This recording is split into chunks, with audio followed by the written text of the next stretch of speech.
Halo semuanya, selamat datang di channel Error. Kali ini gue akan melanjutkan alur cerita, Phrasing the World I Built a Doomsday Savehos. Bab 1079-1090, lanjutan alur dari komik chapter 633 yang sudah tidak update lagi.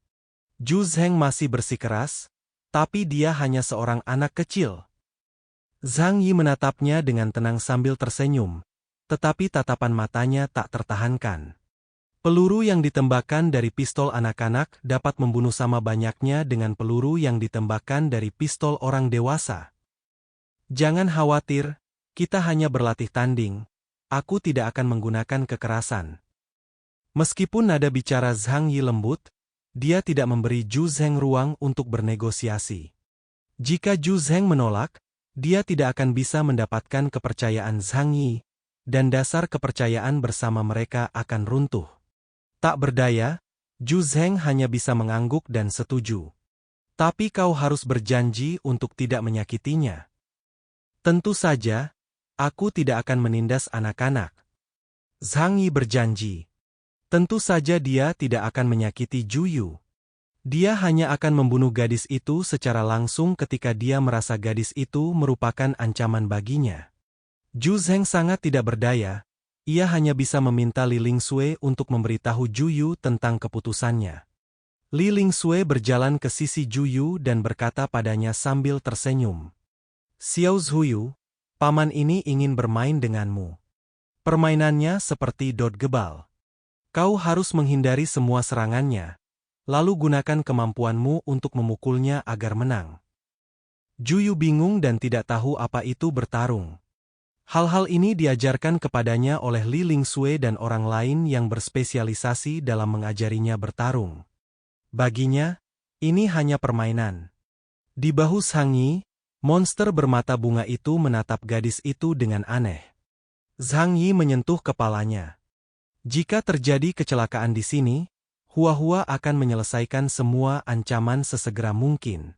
Seekor binatang buas dengan indeks kemampuan 9.800 poin dan potensi Y cukup untuk menyapu seluruh kota Blizzard. Keduanya mendatangi pusat penelitian ilmiah. Arena seni bela diri setelah pembelotan, pusat penelitian membangun arena seni bela diri untuk seluruh negeri.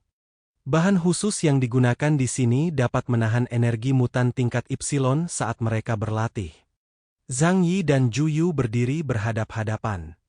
Semua hal di dunia terbuka satu demi satu, mengelilingi seluruh tempat latihan seni bela diri dalam sekejap. Ruang ini penuh dengan pintu-pintu dimensionalnya. Di sekitar Zhang Yi sendiri, puluhan gerbang dimensi membentuk penghalang polihedron. Percepatan ruang 10 kali lipat dihidupkan, meningkatkan kecepatannya hingga ekstrim. Jejak segala hal juga mengunci Zhu Yu. Setelah melakukan semua persiapan, Zhang Yi mengulurkan tangannya padanya dan berkata, "Ayo kita mulai." Mata Zhu Yu sebening mata air. Dia perlahan mengangkat tangan kanannya, dan dalam sekejap, badai yang mengamuk melanda di sekelilingnya, dan lebih dari selusin tornado besar meraung dan menyerbu ke arah Zhang Yi. Lalu sesaat kemudian, mereka semua menghilang ke ruang yang berbeda. Sekilas terlihat keterkejutan di mata Zhu Yu. Apakah ini tempatnya? Saat ia membalikkan tangan putih mungilnya yang lembut, udara di sekitarnya tiba-tiba menjadi sangat dingin. Serpihan-serpihan es besar mulai menyebar ke seluruh area di sekitarnya, berpusat di kakinya. Udara dingin mencoba mencari celah dalam pertahanan Zhang Yi dan kemudian mengikisnya. Namun, ia juga diserap oleh gerbang dimensi yang tersebar di seluruh tempat latihan. Zhu Yu melihat kedua serangannya tidak efektif. Pria di kejauhan itu tidak bergerak sama sekali, tetapi dengan mudah menangkis semua serangannya. Dia tidak bisa menahan perasaan sedikit tidak sabar. Kemudian, dia membuka lengannya dan melancarkan serangan yang lebih dahsyat terhadap Zhang Yi. Saat Zhang Yi menyaksikan Zhu Yuqi menggunakan berbagai kekuatan supernatural untuk menyerangnya, dia tidak bisa tidak memikirkan Yuan Kongye. Namun, kekuatan Zhu Yu saat ini jauh lebih rendah daripada Yuan Kongye saat itu. Indeks kemampuannya sekitar 9.900 poin, dan dia mungkin hanya selangkah lagi dari Epsilon. Orang dapat membayangkan berapa banyak sumber daya dan usaha yang telah diinvestasikan Zhu Zheng padanya. Akan tetapi, klon tetaplah klon, dan tak seorang pun dapat menggunakan setengah gen untuk mereplikasi Kong Ye asli dengan sempurna. Metode serangan Zhu Yu seperti permainan bayi di depan Zhang Yi, yang mengaku memiliki pertahanan mutlak. Li Lingsue dan Zhu Zheng yang menyaksikan pertarungan di samping, sudah siap mental dan tahu bahwa Zhu Yu bukanlah tandingan Zhang Yi. Tetapi mereka tidak menyangka Zhang Yi akan menanganinya dengan mudah. Dari sudut pandang mereka, Zhang Yi hanya berdiri di sana, tidak bergerak sedikit pun dari awal hingga akhir. Namun, semua serangan Zhu Yu tidak dapat mendekati ruang dalam jarak 10 meter di sekitarnya. Mereka sama sekali bukan lawan yang selevel, kesenjangannya terlalu kentara. Hampir. Dalam hatinya, Zhang Yi sudah mengerti apa maksud dari klon yang tidak sempurna ini. Mungkin suatu hari nanti di masa depan, dia akan benar-benar menjadi Epsilon, tetapi dia jelas tidak sebaik Yuan Kongye. Setidaknya dalam jangka pendek, dia tidak akan menjadi ancaman bagi Zhang Yi. Cukup. Zhang Yi mengangkat tangannya dan mengepalkan udara. Seluruh ruang di tempat latihan bela diri terdistorsi, dan semua serangan Zhu Yu hancur dalam sekejap. Seluruh ruangan menjadi sunyi, seolah tidak terjadi apa-apa. Zhu Yu menatap Zhang Yi di depannya dengan linglung, matanya yang besar penuh dengan kebingungan. Ia tak habis pikir, mengapa paman yang kali ini mengajaknya bermain, berbeda dengan paman-paman sebelumnya. Kebanyakan teman bermainku terdahulu tercabik-cabik, atau berubah menjadi genangan cairan merah seolah-olah oleh sihir. Paman, kau hebat. Zhu Yu tersenyum tulus. Zhang Yi tersenyum tipis, kau juga tidak buruk. Kita cukupkan sampai di sini saja untuk hari ini. Zhu Yu mengangguk. Baiklah, kalau begitu paman, kapan paman akan datang bermain denganku lagi? Zhang Yi tertawa dan berkata, aku akan datang dan menemanimu jika aku punya kesempatan.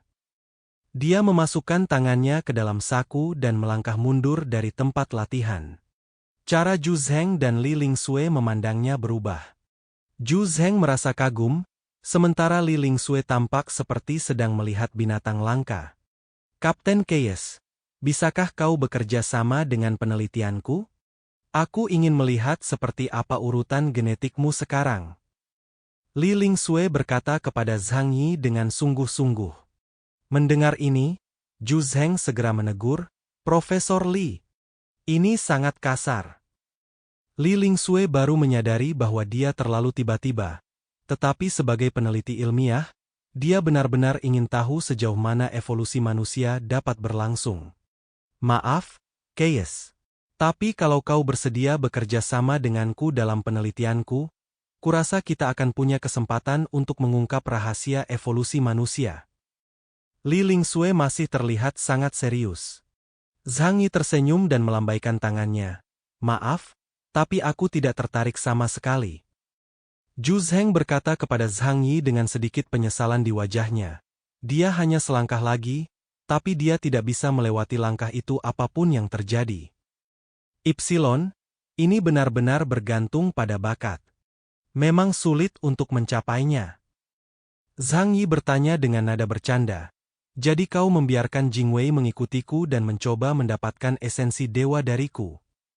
Zhu Zheng membela diri, aku hanya berpikir, kalau bisa mendapatkan esensi dewa, cukup berikan sedikit saja sudah cukup. Zhang Yi menggelengkan kepalanya. Dia memang bukan Qian Kongye. Tapi bagimu, memiliki malaikat pelindung seperti itu sudah cukup. Namun, Zhu Zheng menatap Zhang Yi dengan serius. Hal terpenting adalah sikapmu. Zhang Yi meregangkan tubuhnya, lalu berkata kepada Zhu Zheng sambil tersenyum. Kau tahu, aku tidak pernah tertarik sedikit pun pada perebutan kekuasaan di kota Blizzard. Aku akan membantu siapapun yang dapat memberi aku manfaat terbesar. Dari apa yang aku lihat sekarang, kerja sama kita masih sangat baik. Kalau aku tidak mendukung kalian, siapa lagi yang harus aku dukung? Wajah Zhu Zheng tampak agak santai. Zhang Yi tiba-tiba berkata, "Ngomong-ngomong, bolehkah aku mengambil perlengkapanku sekarang? Aku ada janji dengan Paman Deng Yuan, dan aku harus pergi ke rumah Deng nanti." Bibir Zhu Zheng bergerak sedikit, lalu ia tersenyum dan berkata, "Tentu saja, semuanya sudah disiapkan untukmu. Aku berencana menunggu sampai pesta perayaan selesai sebelum menyiapkannya untukmu, tapi aku tidak menyangka kau akan begitu cemas." Zhang Yi berkata dengan tenang, "Sudah menjadi kebiasaan di kampung halaman kami untuk berkunjung setelah makan siang. Ini agar tidak merepotkan orang lain. Aku datang setelah makan malam, jadi tidak perlu ada pesta perayaan atau semacamnya." Melihat ini, Zhu Zheng mengangguk. Dia tahu karakter Zhang Yi. Di masa lalu, Zhang Yi akan bersikap sopan padanya. Namun kini, status antara Zhang Yi dan dirinya telah terbalik, dan dia tidak perlu memintanya dengan sengaja. "Itu Xin Cheng. Bawa Zhang Yi untuk mengambil perlengkapannya." Sekretaris Lan Xin Cheng menghampiri dan berkata kepada Zhang Yi dengan hormat, "Kapten, silakan ikuti aku. Perlengkapan telah disiapkan untuk Anda dan menunggu Anda mengambilnya." Zhang Yi mengikuti Lan Xin Cheng dan naik mobil ke tempat penyimpanan. Ini adalah lokasi militer yang penting dan dijaga ketat. Setelah turun dari mobil, Zhang Yi melihat beberapa wajah yang dikenalnya di pintu masuk area penyimpanan. Mereka adalah orang asing dari luar kota. Saat mereka mengepung Eclipse Moon, Zhang Yi ikut bertempur bersama mereka. Aku samar-samar ingat nama mereka, Chen Xiaolian, Peng Li, dan Qian Hao, tetapi aku tidak dapat mengingat yang lainnya dengan jelas. Zhang Yi memandang Lan Xin Cheng dan bertanya, "Apakah orang-orang ini juga makanan untuk singkong merah?" Lan Xin Cheng menggelengkan kepalanya. "Bagaimana mungkin? Mereka semua adalah mutan tingkat Delta dan layak untuk dibudidayakan." Dia menjelaskan kepada Zhang Yi, kekuatan tempur kota Blizzard telah rusak parah. Setelah beberapa pertempuran, banyak tokoh setingkat kapten juga telah gugur. Belum lagi mutan di bawah. Jadi, kita perlu merekrut kekuatan dari dunia luar. Kapanpun kita menemukan seseorang yang berpotensi, kita akan merekrutnya. Zhang Yi merasa sangat emosional saat mendengar ini. "Apa kau tidak punya cara untuk mengidentifikasi bakat mutan? Misalnya, tes dasar." Ketika dia datang ke kota Blizzard, dia juga ingin mencari tahu sesuatu tentang ini. Ini untuk menguji orang-orang di beberapa pangkalan utama di kota Tianhai untuk melihat apakah ada orang jenius di antara mereka. Misalnya, Lu Dahai adalah mutan yang tiba-tiba terbangun. Jumlah penyintas di kota Tianhai kurang dari 20.000 orang, dan mereka yang selamat semuanya adalah kaum elit. Bahkan mungkin ada orang-orang dengan potensi Epsilon di antara mereka. Setelah kiamat, banyak orang memiliki bakat yang luar biasa kuat, tetapi hanya 1 dari 100 yang berhasil bangkit dan bertahan hidup.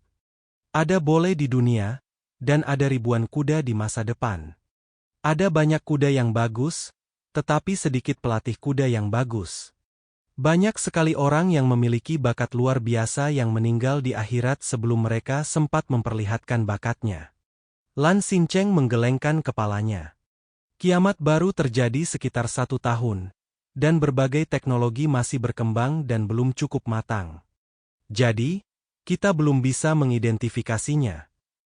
Namun orang-orang di atas telah menyadari hal ini dan mulai berfokus pada pengembangan dan pelatihan orang-orang di bawah.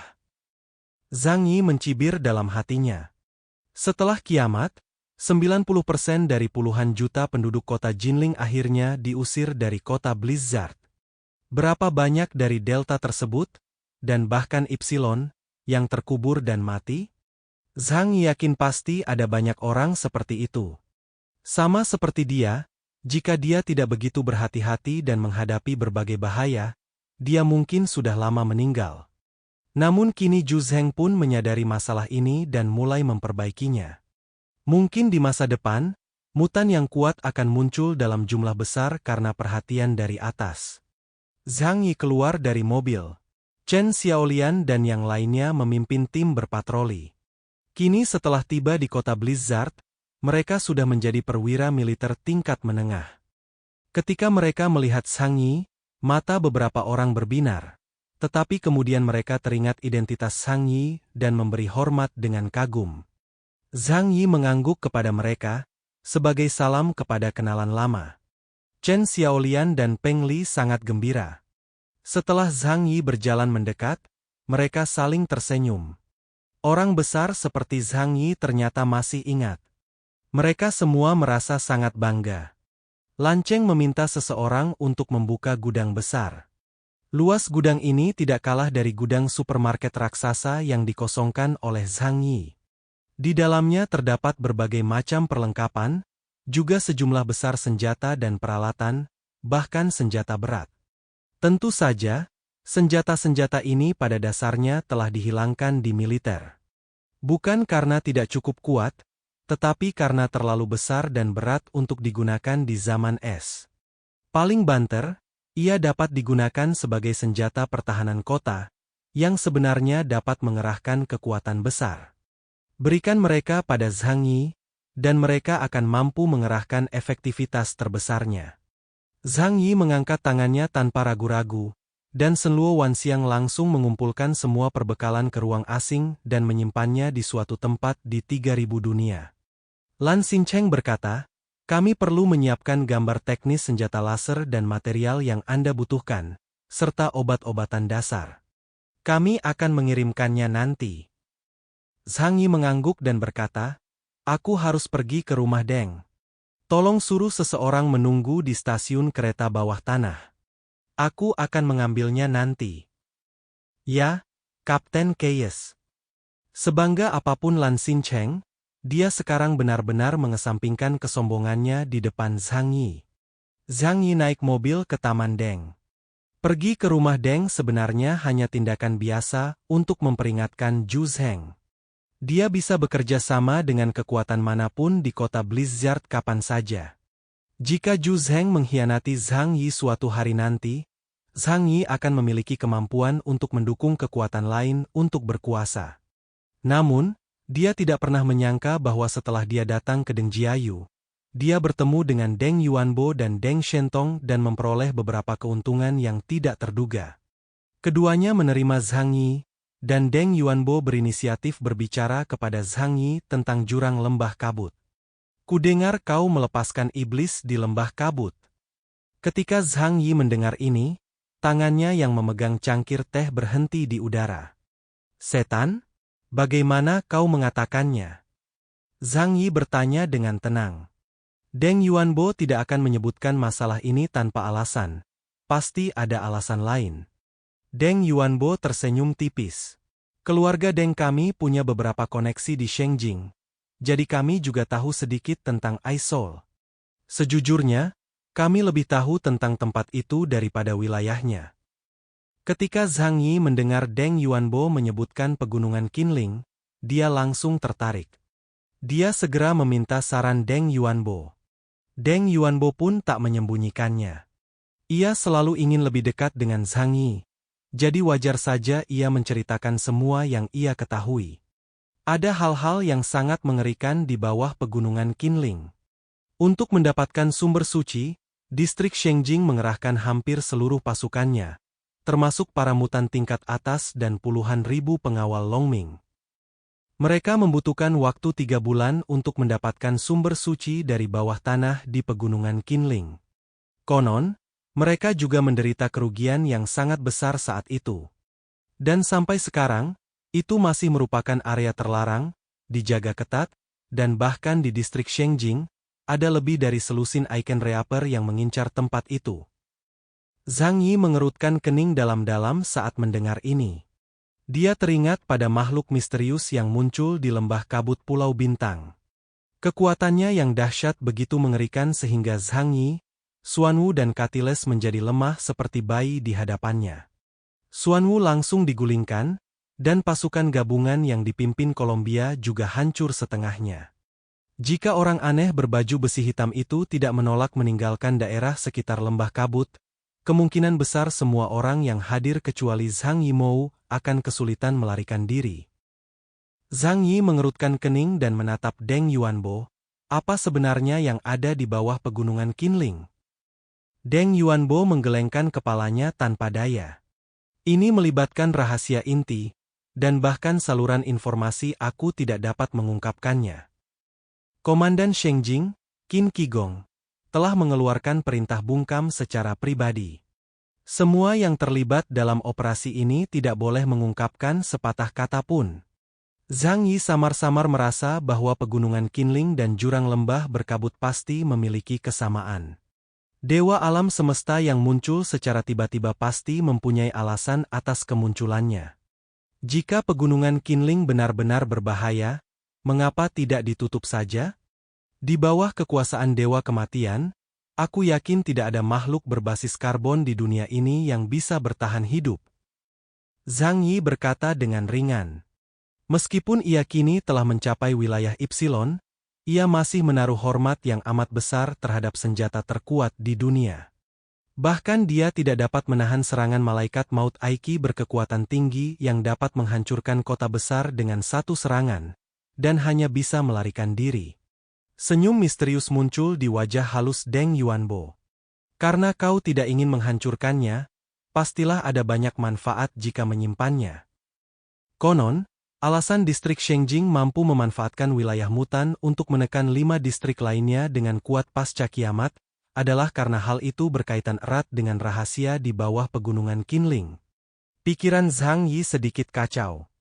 Ia merasa bahwa seiring kekuatannya bertambah kuat, level yang ia hadapi pun semakin tinggi, dan ia mulai berhadapan dengan beberapa makhluk mengerikan. Tuhan tahu, dia hanya ingin menjadi orang kaya yang nyaman, tinggal di rumah singgah di kota Tianhai tanpa khawatir soal makanan dan pakaian, dan ditemani beberapa wanita cantik. Dia akan merasa cukup dengan kehidupan ini. Namun, roda sejarah terus berputar, dan tak seorang pun bisa menghindarinya. Sepertinya ia tak punya pilihan lain selain terus maju dan mengatasi segala kesulitan. Lagi pula, sekarang setelah dia memasuki permainan, dia tidak bisa bersikap rendah hati meskipun dia menginginkannya. Zhang Yi berbicara lagi dengan Deng Yuanbo dan Deng Shentong.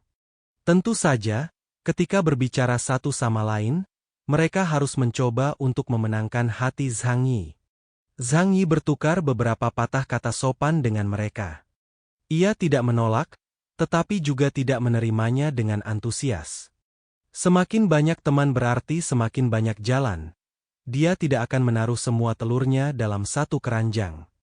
Mempertahankan hubungan tertentu dengan keluarga Deng juga akan memberi Zhu Zheng rasa krisis. Hanya dengan menyeimbangkan kedua sisi, kau dapat memaksimalkan manfaatnya. Selama periode ini, Zhang Yi juga bertanya kepada Deng Yuanbo tentang teknologi genetik mutan dan teknologi senjata terbaru.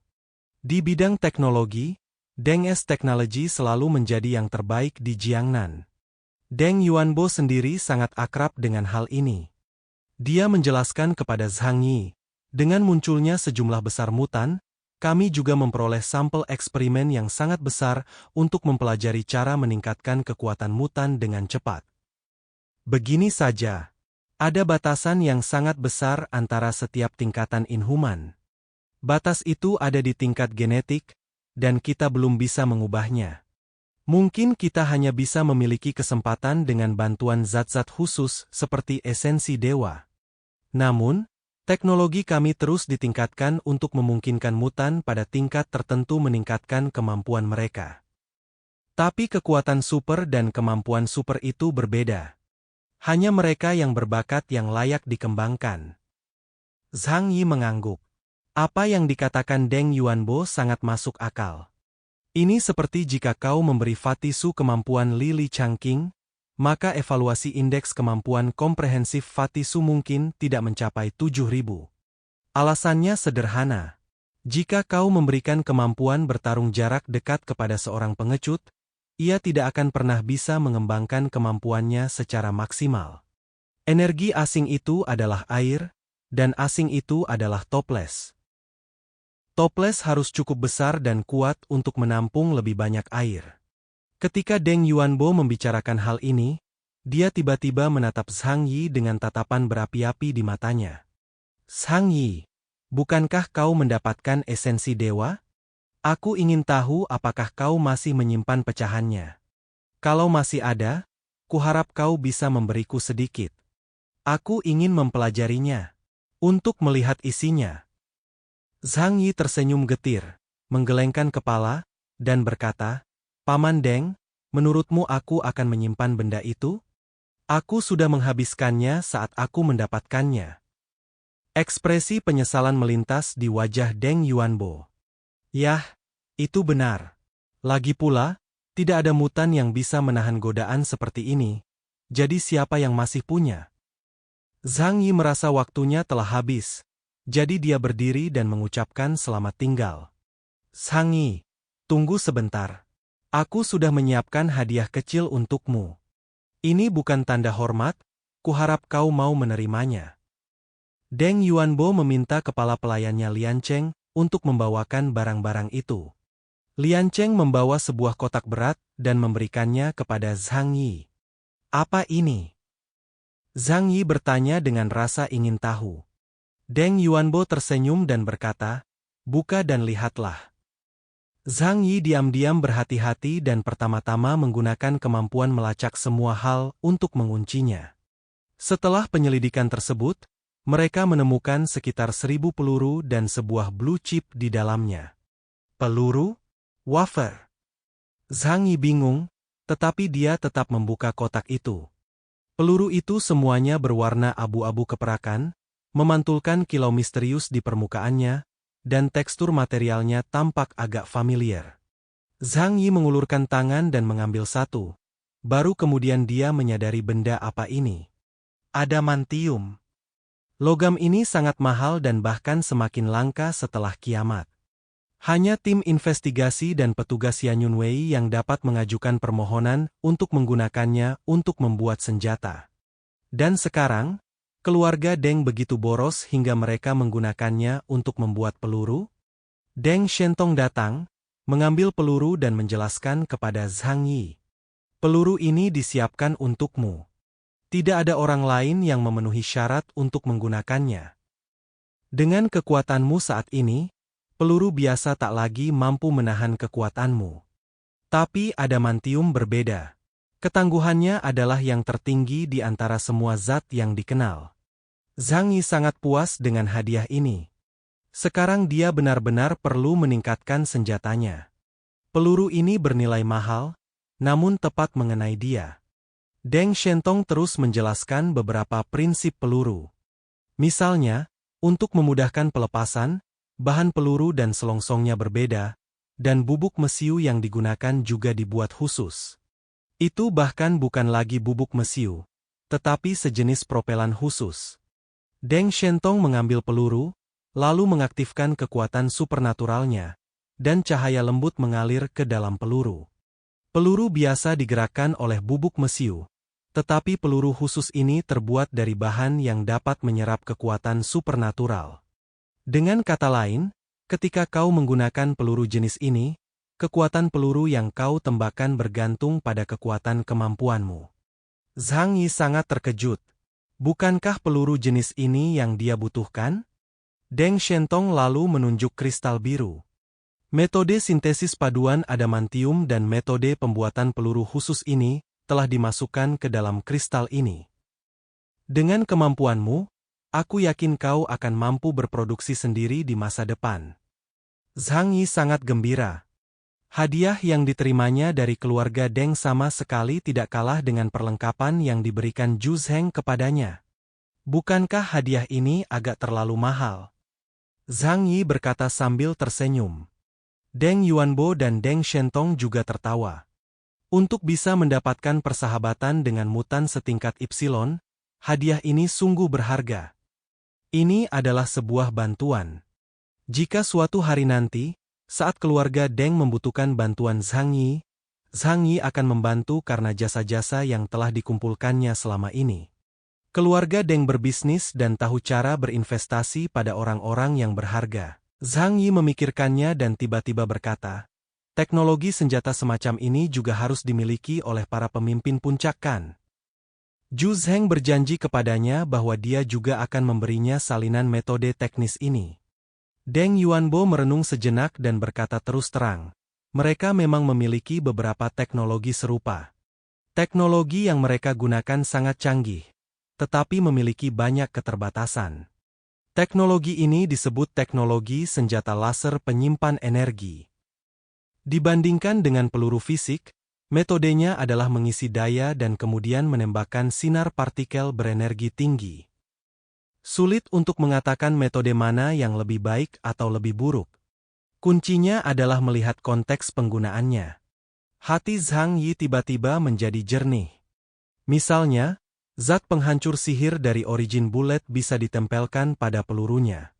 Namun, senjata laser menghemat waktu pengisian peluru, jadi mungkin menghabiskan lebih banyak energi kan?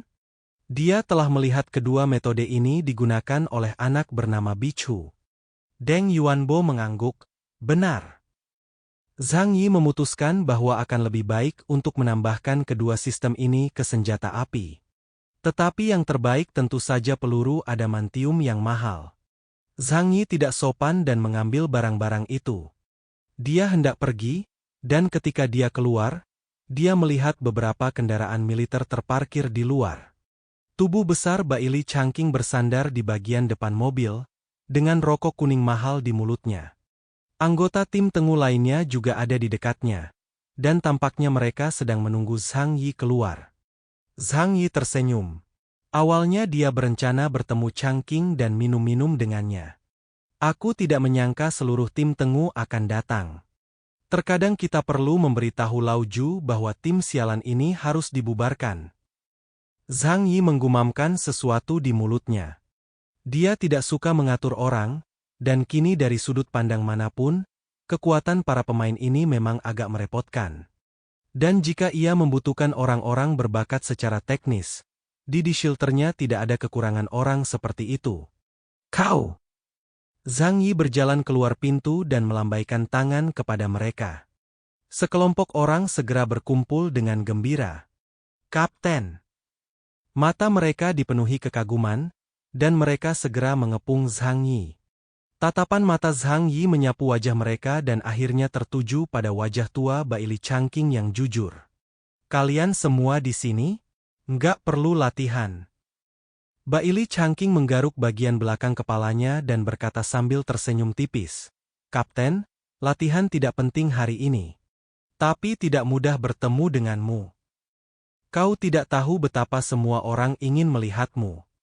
Si cantik berambut panjang Meng Xiu mengeluarkan komunikator dari sakunya, membuka dokumen, dan menyerahkannya kepada Zhang Yi.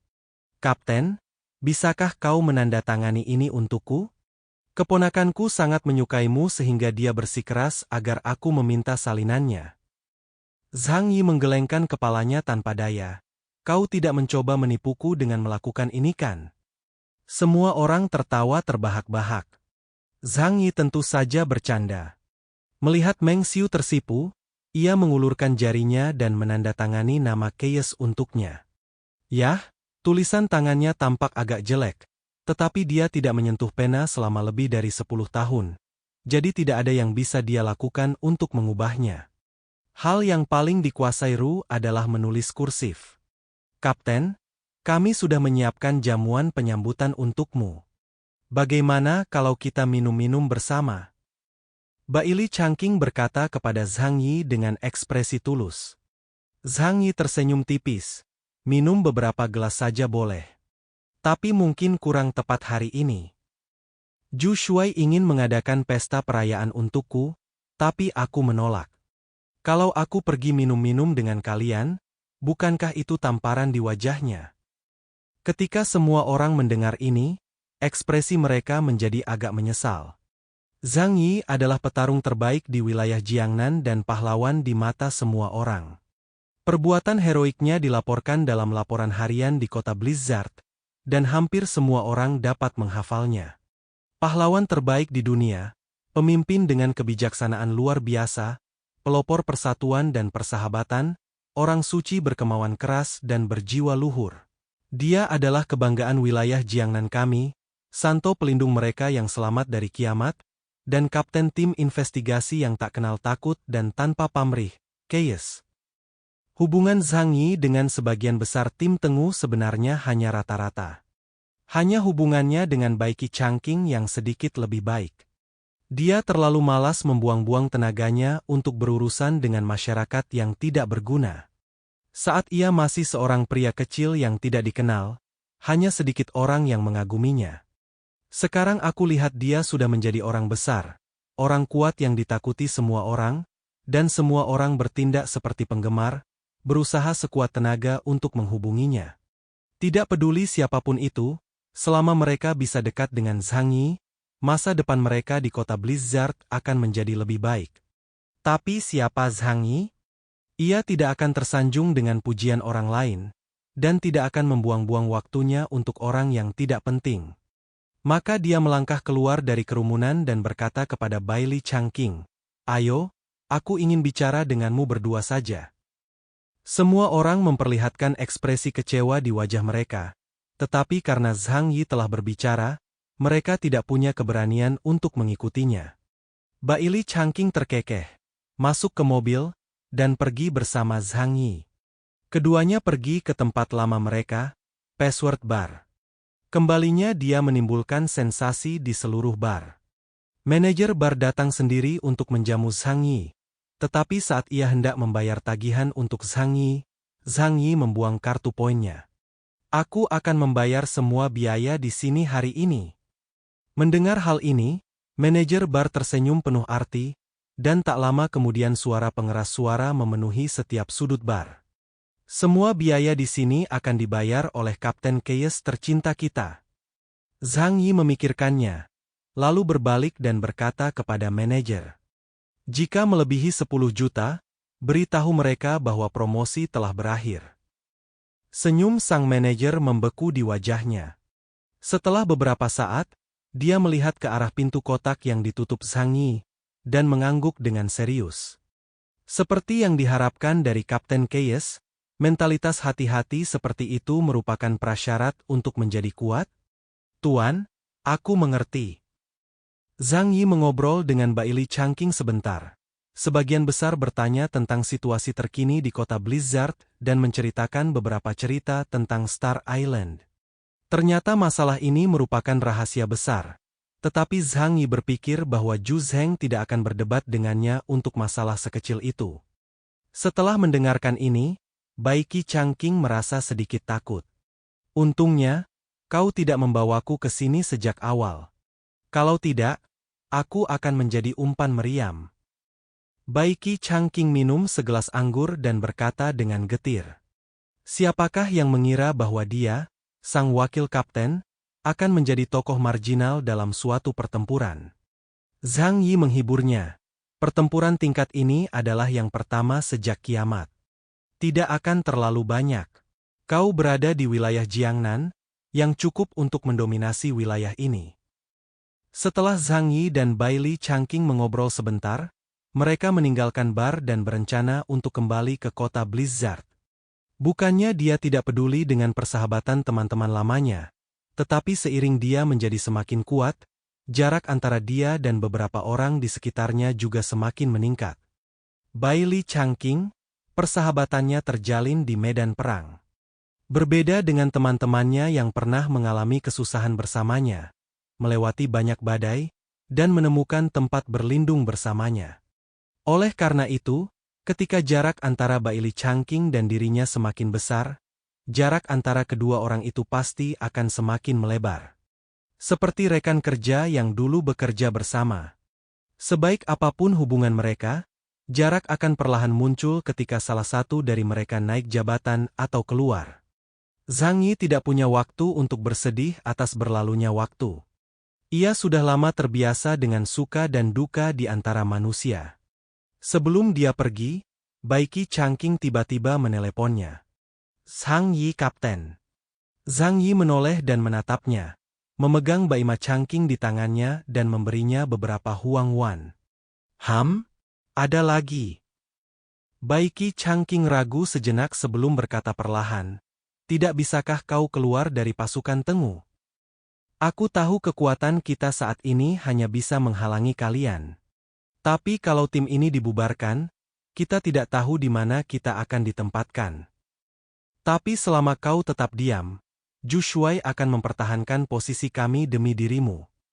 Zhang Yi mengangkat alisnya, lalu berkata dengan tenang, kalau begitu simpan saja.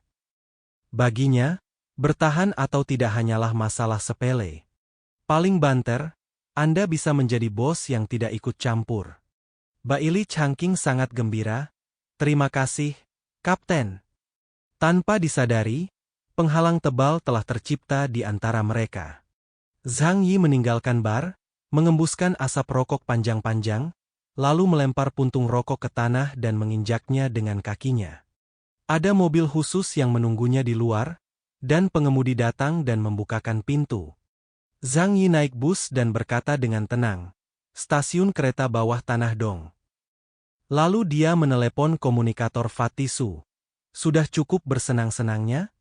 Bagaimana kalau kau tinggal 2 hari lagi?" Suara lemah Fatih Su datang dari ujung lain komunikator. "Tidak, bos, bawa aku pergi. Kalau beberapa hari lagi, aku takut aku harus mati di sini." Kali ini, Zhu Zheng berusaha keras untuk memenangkan hati Zhang Yi. Gadis-gadis yang dikirimnya adalah yang terbaik di kota Blizzard, dan mereka biasanya hanya melayani kalangan atas di kota Blizzard. Kali ini, Fatih Su benar-benar kelelahan, tetapi juga sangat bahagia. Zhang Yi menarik napas dalam-dalam, mengumpat, si gendut, dalam hatinya, lalu berkata dengan sedih, "Cepat dan pergi ke stasiun kereta bawah tanah." Setelah dia pergi, pintu bar segera dibuka, dan kemudian beberapa orang bergegas mengambil puntung rokok yang dibuang Zhang Yi. Ketika Zhang Yi tiba di stasiun kereta bawah tanah, seseorang sudah menunggu dengan sesuatu yang disiapkan untuknya. Tidak lama kemudian, Fatih Su juga datang sambil terengah-engah. Kakinya gemetar, ia merasa lemah dan bibirnya gemetar. Zhang Yi mengusap dahinya dan berkata, "Kau harus lebih hemat. Hati-hati atau kau akan kehilangan nyawamu karenanya." Su si gendut berkata dengan keras kepala, "Bagaimana bisa kau bilang nafsu seorang pria rumahan itu terkendali? Relaksasi ya namanya relaksasi." Zhang Yi memutar matanya ke arahnya dan kemudian naik kereta khusus. Dalam perjalanan pulang, ia berpikir, "Aku harus memperkuat keluargaku sesegera mungkin. Dunia ini semakin berbahaya." Tempat berlindung. Yang Mi dan Yo Haimei sedang menyiapkan makan malam di dapur. Yang Mi dalam suasana hati yang sangat gembira sepanjang hari, menyenandungkan lagu sambil memasak. Yo Haimei melihat wajahnya kemerahan dan dia tampak sangat sehat. Jadi dia menyodoknya dengan lengannya dan berkata dengan nada menggoda, "Sepertinya kulitmu sudah terhidrasi dengan baik." Yang Mi mengerutkan bibirnya dan berkata dengan bangga, "Benar sekali. Zhang Yi kita masih muda dan kuat." Yo Haimei berkata dengan tidak yakin, "Saudara Guang kita juga tidak buruk." Keduanya bercanda sejenak, tetapi mereka tidak menyadari bahwa di bawah meja dapur, ada benda hitam yang merangkak menuju tempat sampah. Yang Mi dan Yo Haimei tengah bermain dan bermain ketika mereka tak sengaja melirik benda itu, dan begitu ketakutan hingga mereka melompat di tempat. "Ah!" Yo Haimei memperhatikan dengan saksama dan melihat seekor makhluk tergeletak di tanah yang akan membuat semua wanita ketakutan setengah mati, seekor kecoa. Dan itu bukan kecoa biasa. Warnanya hitam pekat, kemilau berminyak coklatnya, dan tentakelnya menjijikkan. Ukurannya bahkan tidak sebesar telapak tangan orang dewasa. Dia tiba-tiba memeluk Yang Mi dan berteriak. Yo Kr mendengar teriakan mereka berdua dan bergegas menghampiri. Melihat benda itu, raut wajah jijik dan terkejut muncul di wajahnya. Tapi dia adalah seorang dokter yang pernah berada di meja operasi sebelumnya, jadi dia sangat berani. Dia langsung mengambil majalah dan melemparkannya ke lantai. Seperti yang diharapkan dari seorang dokter, serangannya mantap, akurat dan kejam, mengenai kecoak itu dalam satu pukulan. Yang Mi dan Yo Haimei sangat ketakutan hingga mereka meringkuk di sudut dapur. Apakah kau membunuhnya? Apakah kau membunuhnya? Sebelum dia bisa menyelesaikan kata-katanya, kepala seekor kecoa raksasa muncul dari bawah majalah. Youker menahan rasa mual di dalam hatinya, berjalan mendekat, dan menghentakkan kaki dengan keras beberapa kali. Dia pasti mati kali ini. Youker menepuk dadanya yang bergetar, menghela napas panjang dan berkata. Namun sebelum dia menyelesaikan kata-katanya, dia mendengar suara berdengung di telinganya. Kecoa itu merangkak keluar dari bawah majalah busuk, lalu mengepakkan akupnya dan terbang ke arah wajah Youker. Bahkan Youker yang pemberani pun begitu ketakutan hingga tubuhnya membeku. Pada saat kritis, secercah cahaya melintas di depan mata Youker. Dang! Tubuh kecoa itu terpotong menjadi dua bagian lalu jatuh ke tanah. Ternyata Liang Yu mendengar teriakan mereka dan bergegas menghampiri suaminya. Kedua mayat di tanah masih terpelintir, dan cairan hijau menjijikkan mengalir keluar dari tubuh mereka, yang hampir membuat orang-orang yang hadir muntah. Liang Yu berjalan mendekat dan menusukkan pistolnya ke kepala kecoa itu. Setelah beberapa kali meronta, kecoa itu perlahan berhenti bergerak. Yang Mi dan dua orang lainnya berlari mengejarnya. Mereka masih ketakutan, tetapi para wanita tetap senang ikut bersenang-senang. Mereka dengan penasaran mengintip dari balik Liang Yu untuk melihat kecoak besar di tanah. Kok benda ini begitu besar? Mungkinkah itu mutasi? Tentu saja. Aku baru saja menginjaknya dengan keras, tapi tidak sakit sama sekali. Kecoa yang mati itu menyebabkan diskusi sengit di antara penghuni di shelter. Mungkin di sini sudah terlalu lama damai dan orang-orang jarang melihat serangga. Jadi mereka mulai mengobrol tentang masalah ini. Youker bertanya, dari mana asalnya? Aku ingat tidak ada kecoak di shelter. Tidak mungkin jatuh dari langit, kan? Liang Yu menyentuh dagunya dan menganalisis dengan serius. Mungkin dia bersembunyi di rumah sebelumnya. Kau tahu, makhluk seperti ini ada di mana-mana di selatan. Vitalitasnya sangat kuat dan sulit dibunuh. Pada saat ini, Bibi You Haimei berkata dengan cemas.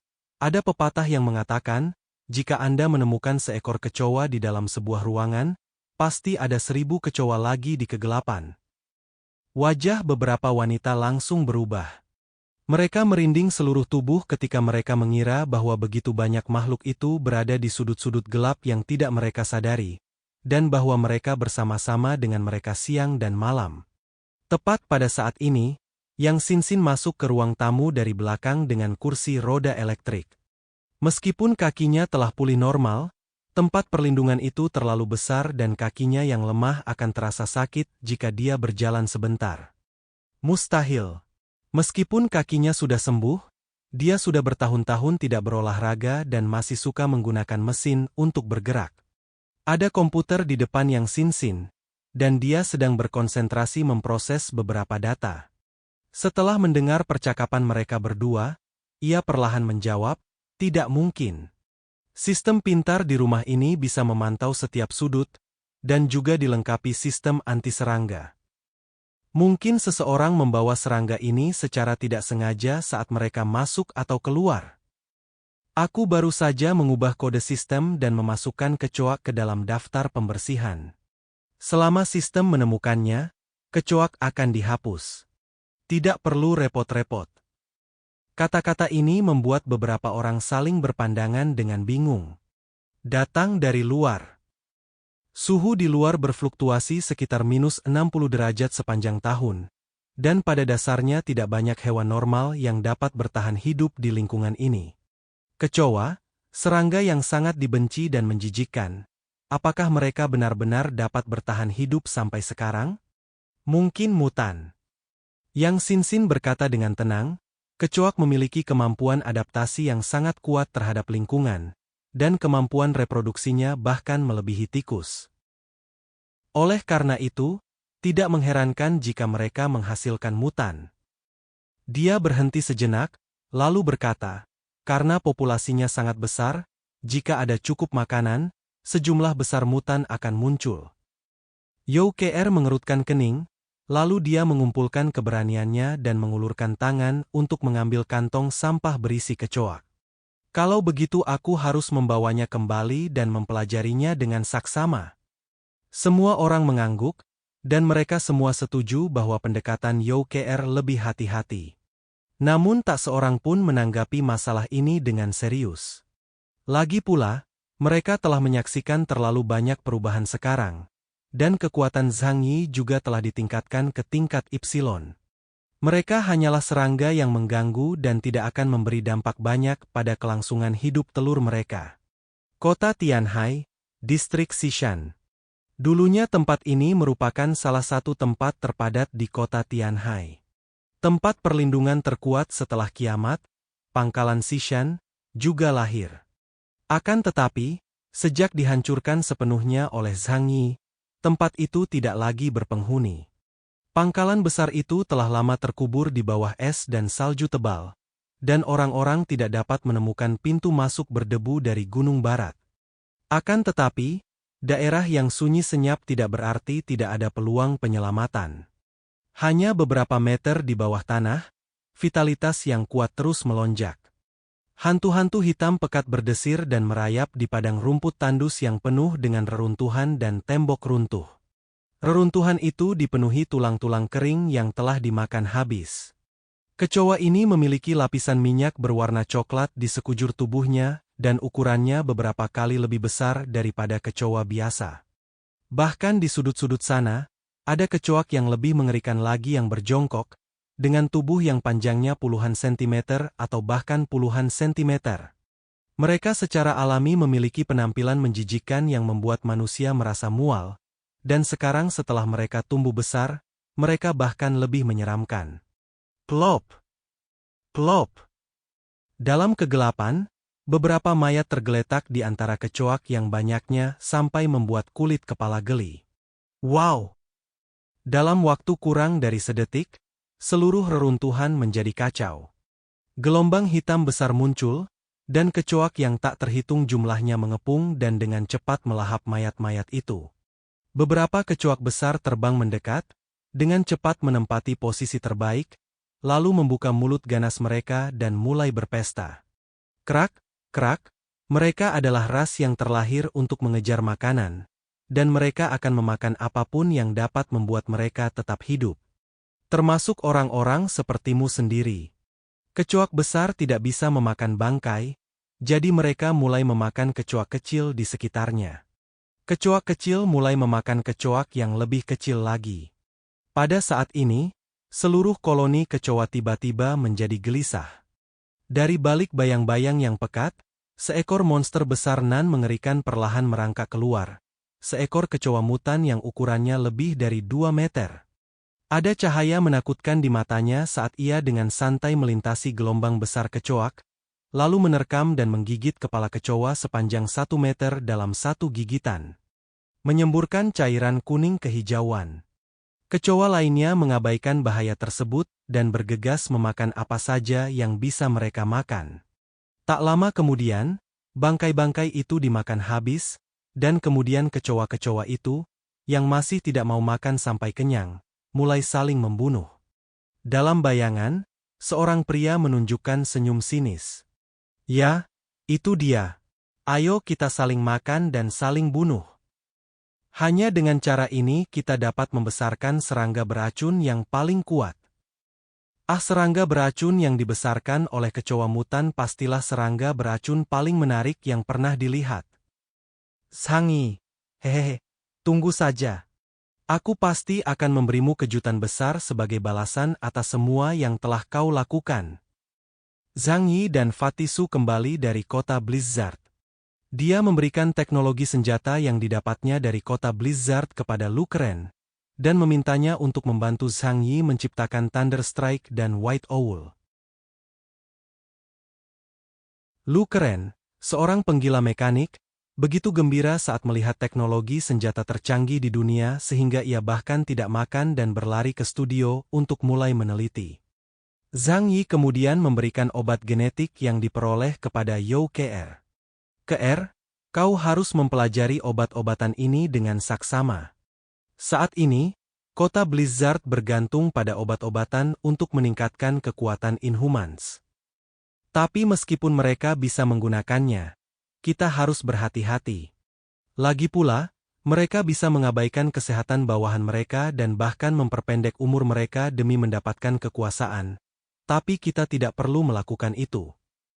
Zhang Yi tidak akan dengan mudah menggunakan teknologi ini pada anggota keluarganya kecuali stabilitasnya terjamin. Yao Kr mengangguk, aku akan mempelajarinya dengan saksama. Tapi itu akan memakan waktu. Zhang Yi tersenyum dan melambaikan tangannya, tidak masalah. Yao Kr berkata, ada satu hal lagi yang ingin kukatakan padamu. Seekor kecoa mutan ditemukan di shelter hari ini. Yao Kr telah lama mengikuti Zhang Yi dan mengetahui temperamen Zhang Yi dengan sangat baik. Oleh karena itu, dia akan melaporkan kepada Zhang Yi semua hal aneh yang terjadi di rumah, tidak peduli seberapa besar atau kecilnya. Benar saja, ketika Zhang Yi mendengar ada kecoa mutan di rumah, ekspresinya langsung menjadi serius. Kecoak? Mana mungkin ada kecoa di rumah ini? Penampungan ini punya sistem pencegahan serangga yang sangat lengkap. Kalaupun ada, pasti sudah ketahuan sejak lama. Yao Kr berkata, jadi kami berspekulasi bahwa itu mungkin telah menyelinap masuk saat kami memasuki atau meninggalkan tempat penampungan. Zhang Yi melipat tangannya untuk menopang dagunya dan menganalisis dengan tenang. Ini bukan hal yang aneh. Setelah kiamat, bukankah ada banyak makhluk mutan?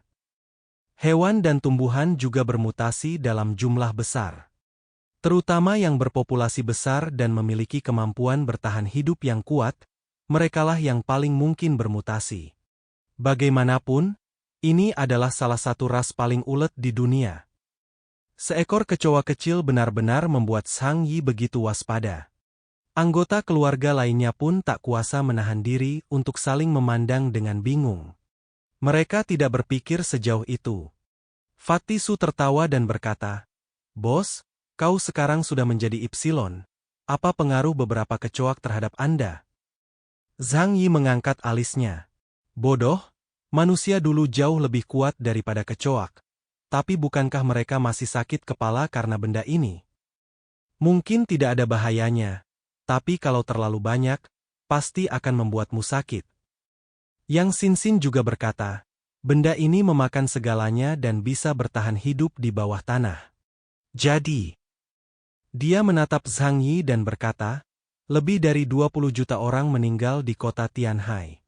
Jika kecoak atau makhluk mutan lainnya memakannya, kecepatan perkembangbiakan populasi mereka pasti mengerikan. Zhang Yi dan Yao Kr berkata serempak, persis seperti kawanan tikus waktu itu.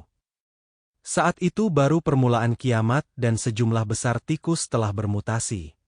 Kini setelah setahun berlalu sejak kiamat, banyak orang telah lama melupakan gelombang zombie dan wabah tikus. Namun bagi Zhang Yizhen, hal-hal itu masih terpatri jelas dalam ingatannya. Sepertinya, tidak ada cara yang lebih baik. Zhang Yi merentangkan tangannya tanpa daya. Seberapapun kuatnya seekor singa, akan sulit mengalahkan seekor nyamuk. Bahkan jika Zhang Yi berada di level Ipsilon, akan sulit baginya untuk menghadapi begitu banyak serangga yang bermutasi. Dia berpikir sejenak, lalu berkata kepada Yao Kr dan yang lainnya, tempat perlindungan ini sangat aman. Tetapi kalian juga harus meningkatkan kewaspadaan dan jangan biarkan makhluk-makhluk menjijikkan itu masuk lagi. Meskipun itu hanya serangga, ukurannya sangat besar setelah bermutasi. Menggigitnya bukan hal yang mudah. Kita juga perlu memberitahu beberapa pangkalan dan meminta mereka untuk memperhatikan pencegahan serangga. Melihat Zhang Yi sangat serius, semua orang mengangguk cepat dan berkata bahwa mereka akan menangani insiden ini dengan hati-hati. Seekor kecoa kecil benar-benar menggerakkan seluruh tempat penampungan. Yang lain pasti akan menganggapnya sangat lucu. Tetapi semua orang tahu kepribadian Zhang Yi dan tidak ada seorang pun yang akan berpikir demikian. Jika Zhang Yi tidak begitu berhati-hati, mereka sudah akan mati berkali-kali sekarang. Akan tetapi, justru karena tidak ada seorang pun yang seperti Zhang Yi, Tidak semua orang menanggapi pemberitahuan yang dikirim oleh Yang Xinxin ke berbagai pangkalan dengan begitu serius. Berbasis cerai hijau.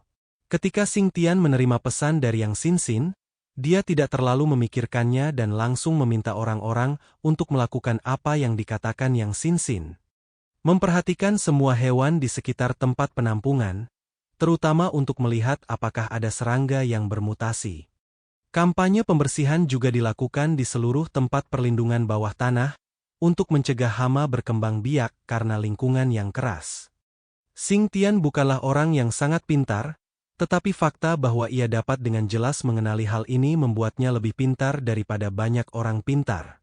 Takut bukan berarti bodoh, tetapi merasa benar sendiri dan melebih-lebihkan diri sendiri. Dia yakin bahwa ada masa depan baginya untuk mengikuti Zhang Yi, jadi dia akan melaksanakan semua instruksi dari tempat penampungan satu persatu, meskipun instruksi itu tidak ada artinya.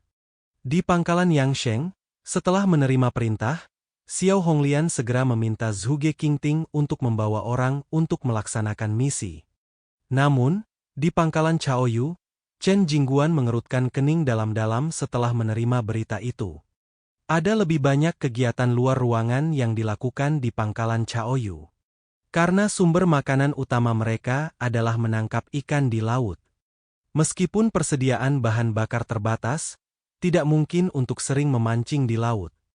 Namun, kapal pukat itu hanya perlu diberangkatkan satu kali, dan ikan yang ditangkapnya cukup untuk memenuhi kebutuhan seluruh pangkalan Chaoyu selama beberapa bulan. Selain itu, sesuai instruksi Yang Xinxin, porsi tangkapan terbesar akan ditinggalkan untuk tempat penampungan. Dan sebagian sisanya akan dialokasikan untuk ditukar dengan pasokan dengan pangkalan Yangsheng dan pangkalan Qingpu. Oleh karena itu, lingkungan di pangkalan Chaoyu lembab dan dingin, dan pangkalan tersebut terbuka sepanjang tahun, sehingga sulit dilakukan pembersihan dalam skala besar. Ketika Chen Jingguan mendengar bahwa Zhang Yi mengeluarkan perintah karena dia telah menemukan kecoa mutan, dia mengerutkan kening dan berpikir sejenak, lalu bergumam. Bos Zhang, bukankah kau terlalu berhati-hati? Hanya karena seekor serangga, seluruh kota Tianhai panik. Dia menatap kotak-kotak ikan yang dibawa ke pelabuhan, dan akhirnya memutuskan untuk tidak mengikuti instruksi Zhang Yi secara ketat. Datangkan saja beberapa bawahan dan lakukan sesuatu untuk pertunjukan. Namun ternyata kekhawatiran Zhang Yi tidak menjadi kenyataan. Untuk periode waktu berikutnya, seluruh kota Tianhai tenang dan damai, tanpa gangguan apapun. Setelah Kirishima kembali, Zhu Zheng secara alami bertanggung jawab untuk menangani semua masalah eksternal. Dan Zhang Yi juga memiliki periode istirahat panjang dan pemulihan yang langka. Namun selama kurun waktu tersebut, dia tidak berdiam diri saja. Sekarang setelah ia dipromosikan menjadi Epsilon, kemampuannya telah mengalami perubahan kualitatif, dan kekuatan supernaturalnya juga telah meningkat pesat. Sama seperti seseorang yang memiliki pedang berharga, ia harus terus berlatih beradaptasi dengan berat dan ketajaman pedang tersebut sebelum dapat mengerahkan kekuatan maksimalnya. Kekuatan super adalah senjata alternatif yang memerlukan latihan dan eksplorasi terus-menerus. Zhang Yi bersikeras berlatih di rumah setiap hari. Di satu sisi, ia dan Liang Yu berlatih ilmu pedang dan pertarungan jarak dekat. Di sisi lain, ia juga mengembangkan potensinya dalam kekuatan supernatural. Setelah memperoleh Epsilon, menjadi lebih sulit untuk meningkatkan kemampuanmu. Selain membunuh mutan kuat untuk mendapatkan energi, dia tidak punya cara lain untuk lebih meningkatkan kemampuannya. Ya, sebenarnya tidak ada cara yang lebih baik daripada mengasah kekuatanmu sendiri dan memanfaatkan potensimu. Namun, selama kurun waktu ini, ia telah membantu orang lain dalam keluarga untuk meningkatkan kekuatan mereka. Liang Yu dan teman-temannya masih punya banyak hal untuk diperbaiki. Zhang Yi memperoleh teknologi dari kota badai salju, dan kemudian membantu para perisumber untuk melengkapi kekuatan supernatural mereka, yang memungkinkan kekuatan mereka tumbuh dengan cepat. Dari semua orang yang membuat kemajuan tercepat tentu saja Liang Yu. Fondasinya sangat kokoh dan pengalaman bertarungnya sangat kaya. Dia hanya perlu menyerap elf sumber secara menyeluruh dan mengubah kekuatannya sendiri. Dia akan mampu beradaptasi dengan cepat, dan dengan demikian mengubah efektivitas tempurnya. Orang kedua yang perkembangannya paling cepat ternyata adalah pamanmu. Setelah Paman Yu menggunakan pecahan sumber Tuhan, ia menerobos batas dan menjadi mutan tingkat Delta. Meskipun ini tidak dapat meningkatkan potensinya ke level Zhang Yi dan Liang Yu. Namun ada satu hal yang sama sekali tidak kalah darinya, yaitu ketekunannya. Paman Yu tahu bahwa fondasinya tidak terlalu kuat. Meski usianya baru 40-an, dia tampak agak tua di tempat penampungan. Oleh karena itu, setelah menerima pecahan sumber dewa dari Zhang Yi, ia sangat berterima kasih kepada Zhang Yi di dalam hatinya. Di saat yang sama, ia juga bersumpah tidak akan pernah mengecewakan Zhang Yi, apalagi menghalanginya.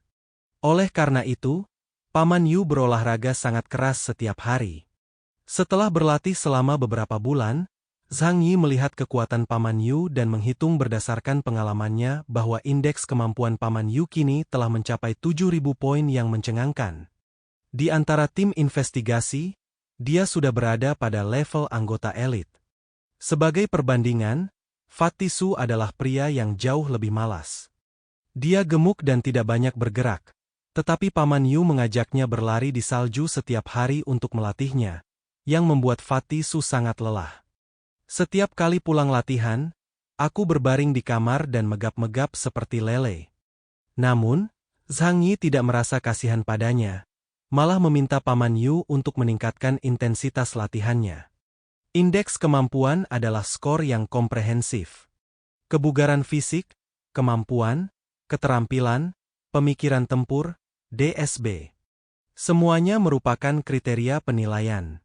Secara logika, bakat Fatih Su lebih kuat dari bakat Paman Yu. Namun dia memiliki sifat pemalu dan malas, jadi ketika perkelahian sesungguhnya terjadi, dia tidak seberani Paman Yu. Zhang Yi memberinya skor rendah, sekitar 6.800 poin. Jika kau dapat meningkatkan kebugaran fisik dan meningkatkan kemampuanmu untuk menghindar dan melarikan diri di medan perang, kau akan menjadi lebih kuat. Zhang Yi berkata kepada Su Gendut yang kelelahan seperti anjing. Su Gendut menarik napas dalam-dalam beberapa kali, lalu akhirnya menelan ludahnya. Ia berkata kepada Zhang Yi, "Bos, aku memang terlahir tak berguna. Tak bisakah aku membiarkannya tetap di belakangku dan menggunakan senapan runduk sepertimu? Aku tak bisa lari." Ketika Zhang Yi mendengar ini, pandangannya perlahan menjadi kabur. "Kau suka main sniper kan? Oke."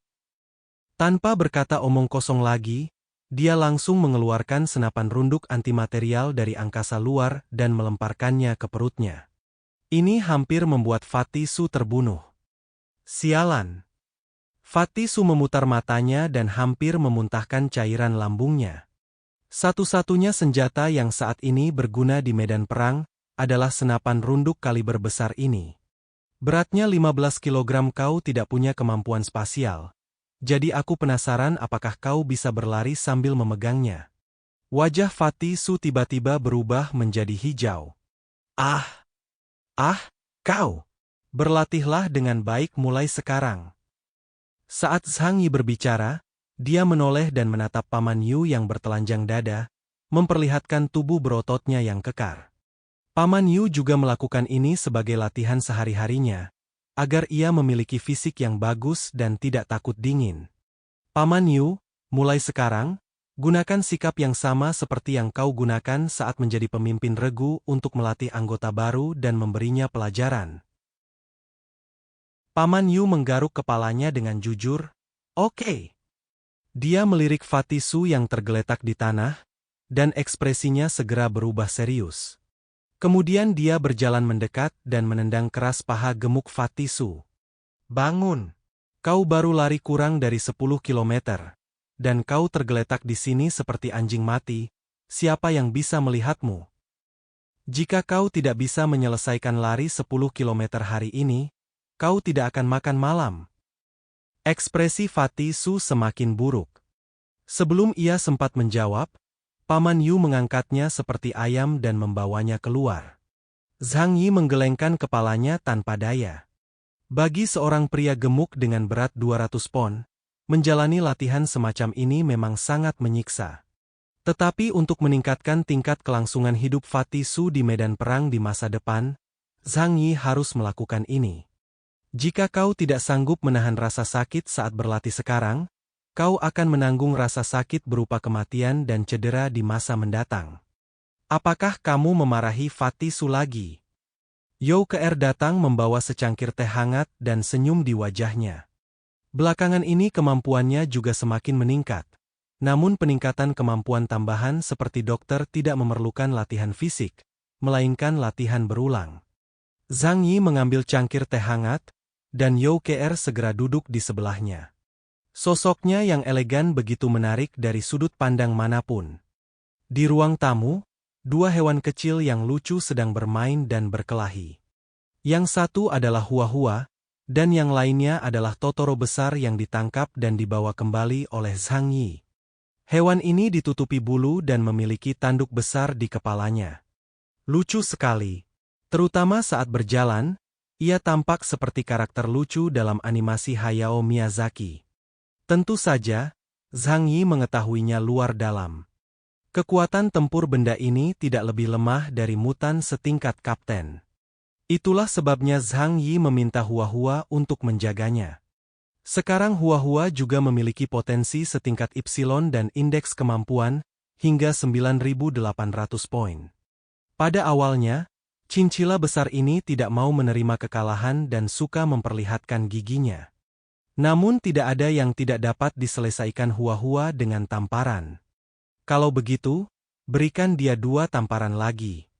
Jadi sekarang, alasan mengapa Totoro besar berperilaku baik di rumah adalah karena dia dipukuli. Apakah ada kemajuan dalam penelitian orang ini? Zhang Yi menatap Totoro besar dan bertanya pada Youke. Alasan dia membawa kembali cincila raksasa itu adalah karena makhluk aneh ini memiliki reaksi khusus terhadap sumber ilahi. Jadi begitu dia kembali, Zhang Yi meminta Youke untuk mengambil sampel darahnya untuk penelitian. Youke tersenyum tak berdaya dan menggelengkan kepalanya. Aku telah mempelajari darah, rambut, dan kotorannya. Namun, makhluk ini telah bermutasi, dan mustahil untuk mengetahui jenis makhluk apa itu. Namun, urutan genom utamanya mirip dengan manusia. Sekitar 30% komposisinya sama.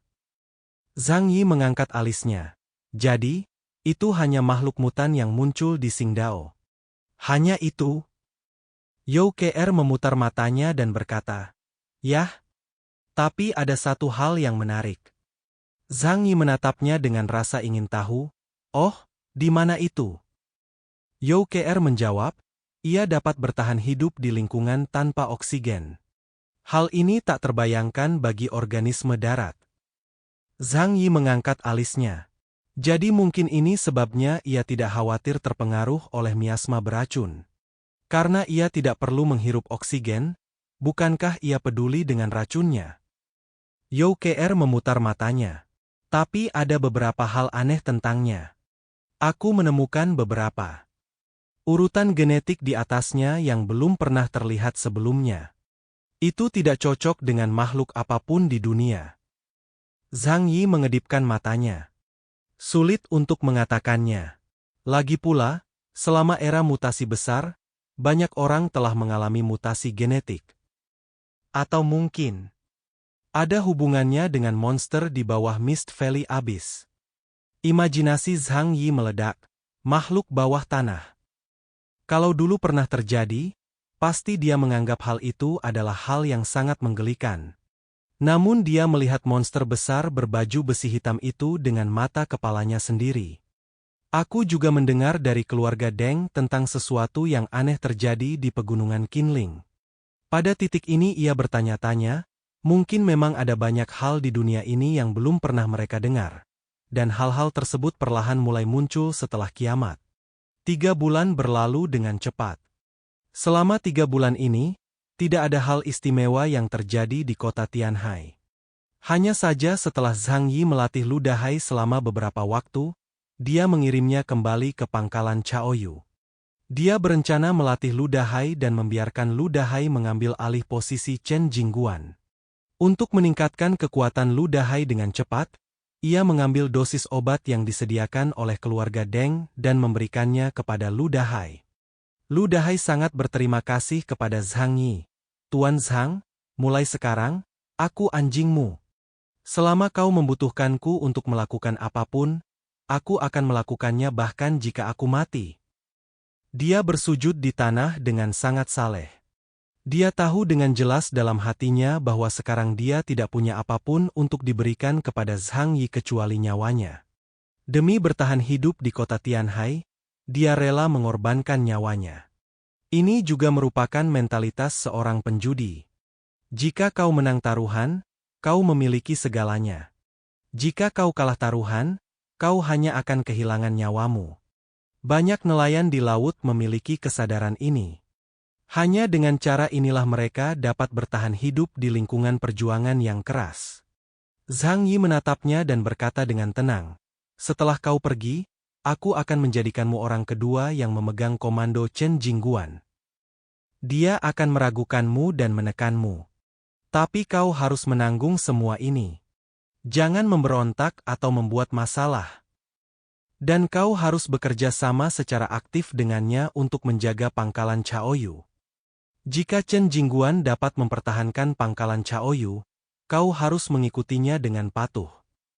Tapi jika dia tidak berguna, cepat atau lambat kau akan punya kesempatan untuk menggantikannya." Dia melatih Lu Dahai hanya untuk membeli asuransi. Jika musuh muncul di laut suatu hari, akan sulit bagi Chen Jingguan untuk mempertahankan pangkalan Chaoyu dengan kekuatannya. Pada saat itu, Lu Dahai akan dapat memainkan peran. Namun, jika semuanya tenang, dia tidak menginginkan adanya perubahan kekuasaan di pangkalan Chaoyu. Jika tidak, dua pangkalan lainnya juga akan waspada terhadapnya. Hal ini tidak kondusif bagi persatuan kota Tianhai. Lu Dahai segera bersujud. "Ya, apapun yang Tuan Zhang perintahkan, aku akan lakukan." Zhang Yi mengulurkan tangan dan membantu Lu Dahai berdiri, dengan senyum penuh arti di wajahnya. "Aku tahu kau orang yang punya banyak ide, tapi ingat semua yang aku katakan hari ini. Bagiku, yang terpenting adalah stabilitas pelabuhan Chaoyu. Jadi, jangan pernah berpikir untuk membuat masalah dan menyingkirkan Chen Jingguan. Jika terjadi kerusuhan di pelabuhan Chaoyu yang mengganggu stabilitas kota Tianhai, aku tidak akan mencari bukti, melainkan akan langsung berurusan denganmu dan Chen Jingguan." Tubuh Lu Dahai tiba-tiba menjadi kaku. Dia merasakan beban di pundaknya menjadi jauh lebih berat. Dalam hal ini, ia harus bekerja sama dengan pekerjaan Chen Jingguan. Zhang Yi memandang ke kejauhan. Hari ini salju turun lebat. Langit putih dan tak ada yang terlihat lebih dari belasan meter jauhnya. Kedua orang yang berdiri di atas salju tampak seperti dua titik hitam kecil. Jika seseorang ingin dipromosikan, biasanya ada dua cara. Cara pertama adalah dengan mendorong orang yang ada di atasmu, lalu dia mungkin akan membantumu setelah dia sampai di sana. Cara kedua adalah menyingkirkan orang di atasmu dan menggantinya. Namun, cara ini hanya bisa digunakan sekali, jadi setelah kau melakukannya, semua atasanmu akan waspada terhadapmu di kemudian hari. Lu Dahai menatap Zhang Yi, dan dia mengerti apa yang dimaksud Zhang Yi. Jika dia menyingkirkan Chen Jingguan agar bisa dipromosikan, dia akan kehilangan kepercayaan Zhang Yi. Karena dia bisa menghadapi Chen Jingguan, wajar jika suatu hari nanti, dia mungkin akan menusuk putra Zhang Yi dari belakang. Lu Dahai diam-diam menelan ludahnya dan segera membuat janji hikmat. "Tuan Zhang, tenanglah. Aku akan bekerja keras setelah pulang dan tidak akan pernah punya niat buruk." Zhang Yi mengangguk dan berkata dengan tenang, "Ini yang terbaik." Dia membawa Lu Dahai dan kedua saudaranya ke pangkalan Chaoyu. Chen Jingguan secara alami datang untuk menyambut Zhang Yi dengan hati-hati. "Bos, kenapa kau datang langsung ke sini? Apakah ada instruksi penting?" Chen Jingguan bertanya dengan hati-hati, tetapi matanya masih menyapu ketiga orang, Lu Dahai dan Zhang Yi, yang ada di belakangnya. Ekspresi keraguan dan keterkejutan terpancar di matanya. Zhang Yi menunjuk Lu Dahai di belakangnya dan berkata, "Pangkal Anmu punya bakat. Aku membawanya kembali untuk mengamatinya selama beberapa hari dan membantumu melatihnya. Biarkan dia menjadi kepala pangkalan Chaoyu mulai sekarang dan membantumu mengelola pangkalan." Dia berjalan mendekati Chen Jingguan, menaruh satu tangannya di bahunya, mencondongkan tubuh ke dekat telinganya dan berkata, "Dia mutan kelas Delta dengan kemampuan tempur yang cukup baik. Pangkalan Chaoyu sangat kekurangan talenta di bidang ini, jadi kalian harus merawatnya dengan baik." Chen Jingguan terkejut dan tanpa sadar melirik Lu Dahai, hatinya merasa berat. Zhang Yi menambahkan, "Apakah kau bisa mengendalikannya atau tidak tergantung pada kemampuanmu. Bayangkan Zhu Zheng dan kerabat jauhmu, Chen Xinian. Belajarlah dari mereka cara mengendalikannya." Zhang Yi mengingatkan Chen Jingguan agar tidak iri terhadap bawahannya dan mengucilkan mereka hanya karena mereka lebih mampu daripadanya. Kuncinya adalah pandai memanfaatkan kemampuan bawahanmu untuk melayanimu. Pada saat yang sama, ia juga mengingatkan Chen Jingguan untuk tidak memiliki motif tersembunyi terhadap Lu Dahai. Lagi pula, Lu Dahai dibawa oleh Zhang Yi sendiri, yang menunjukkan sikap Zhang Yi. Chen Jingguan tidak berani menolak, dan segera berkata sambil tersenyum, "Bos, pengaturanmu pasti benar. Saudara Dahai, aku harus merepotkanmu untuk bekerja sama denganku dalam pekerjaanku mulai sekarang." Lu Dahai buru-buru berkata, "Tidak, tidak, aku akan menuruti perintahmu mulai sekarang." Zhang Yi mengangguk setelah melihat ini, dan tidak berniat untuk terlibat lebih jauh. Dia akan menunggu dan melihat apa yang terjadi selanjutnya, untuk melihat bagaimana mereka berdua dapat menyeimbangkan hubungan mereka. Bagaimanapun, bahkan jika terjadi sesuatu yang salah, sejauh yang dia ketahui, pangkalan Chaoyu tidak akan lepas kendali. Ngomong-ngomong, beberapa bulan yang lalu aku sudah memintamu untuk waspada terhadap makhluk mutan. Bagaimana kabarmu?" Zhang Yi bertanya dengan santai. Pikiran Chen Jingguan bekerja cepat, dan kemudian dia teringat kejadian itu. Ia segera menjawab, "Saat itu, sesuai permintaanmu, kami sudah melakukan persiapan. Jangan khawatir, pangkalan Chaoyu tidak akan pernah diserang ular, serangga, tikus, atau semut. Pertahanan kami sangat memadai." Zhang Yi mengangguk, "Bagus. Aku tidak bisa mengurus kalian bertiga setiap hari.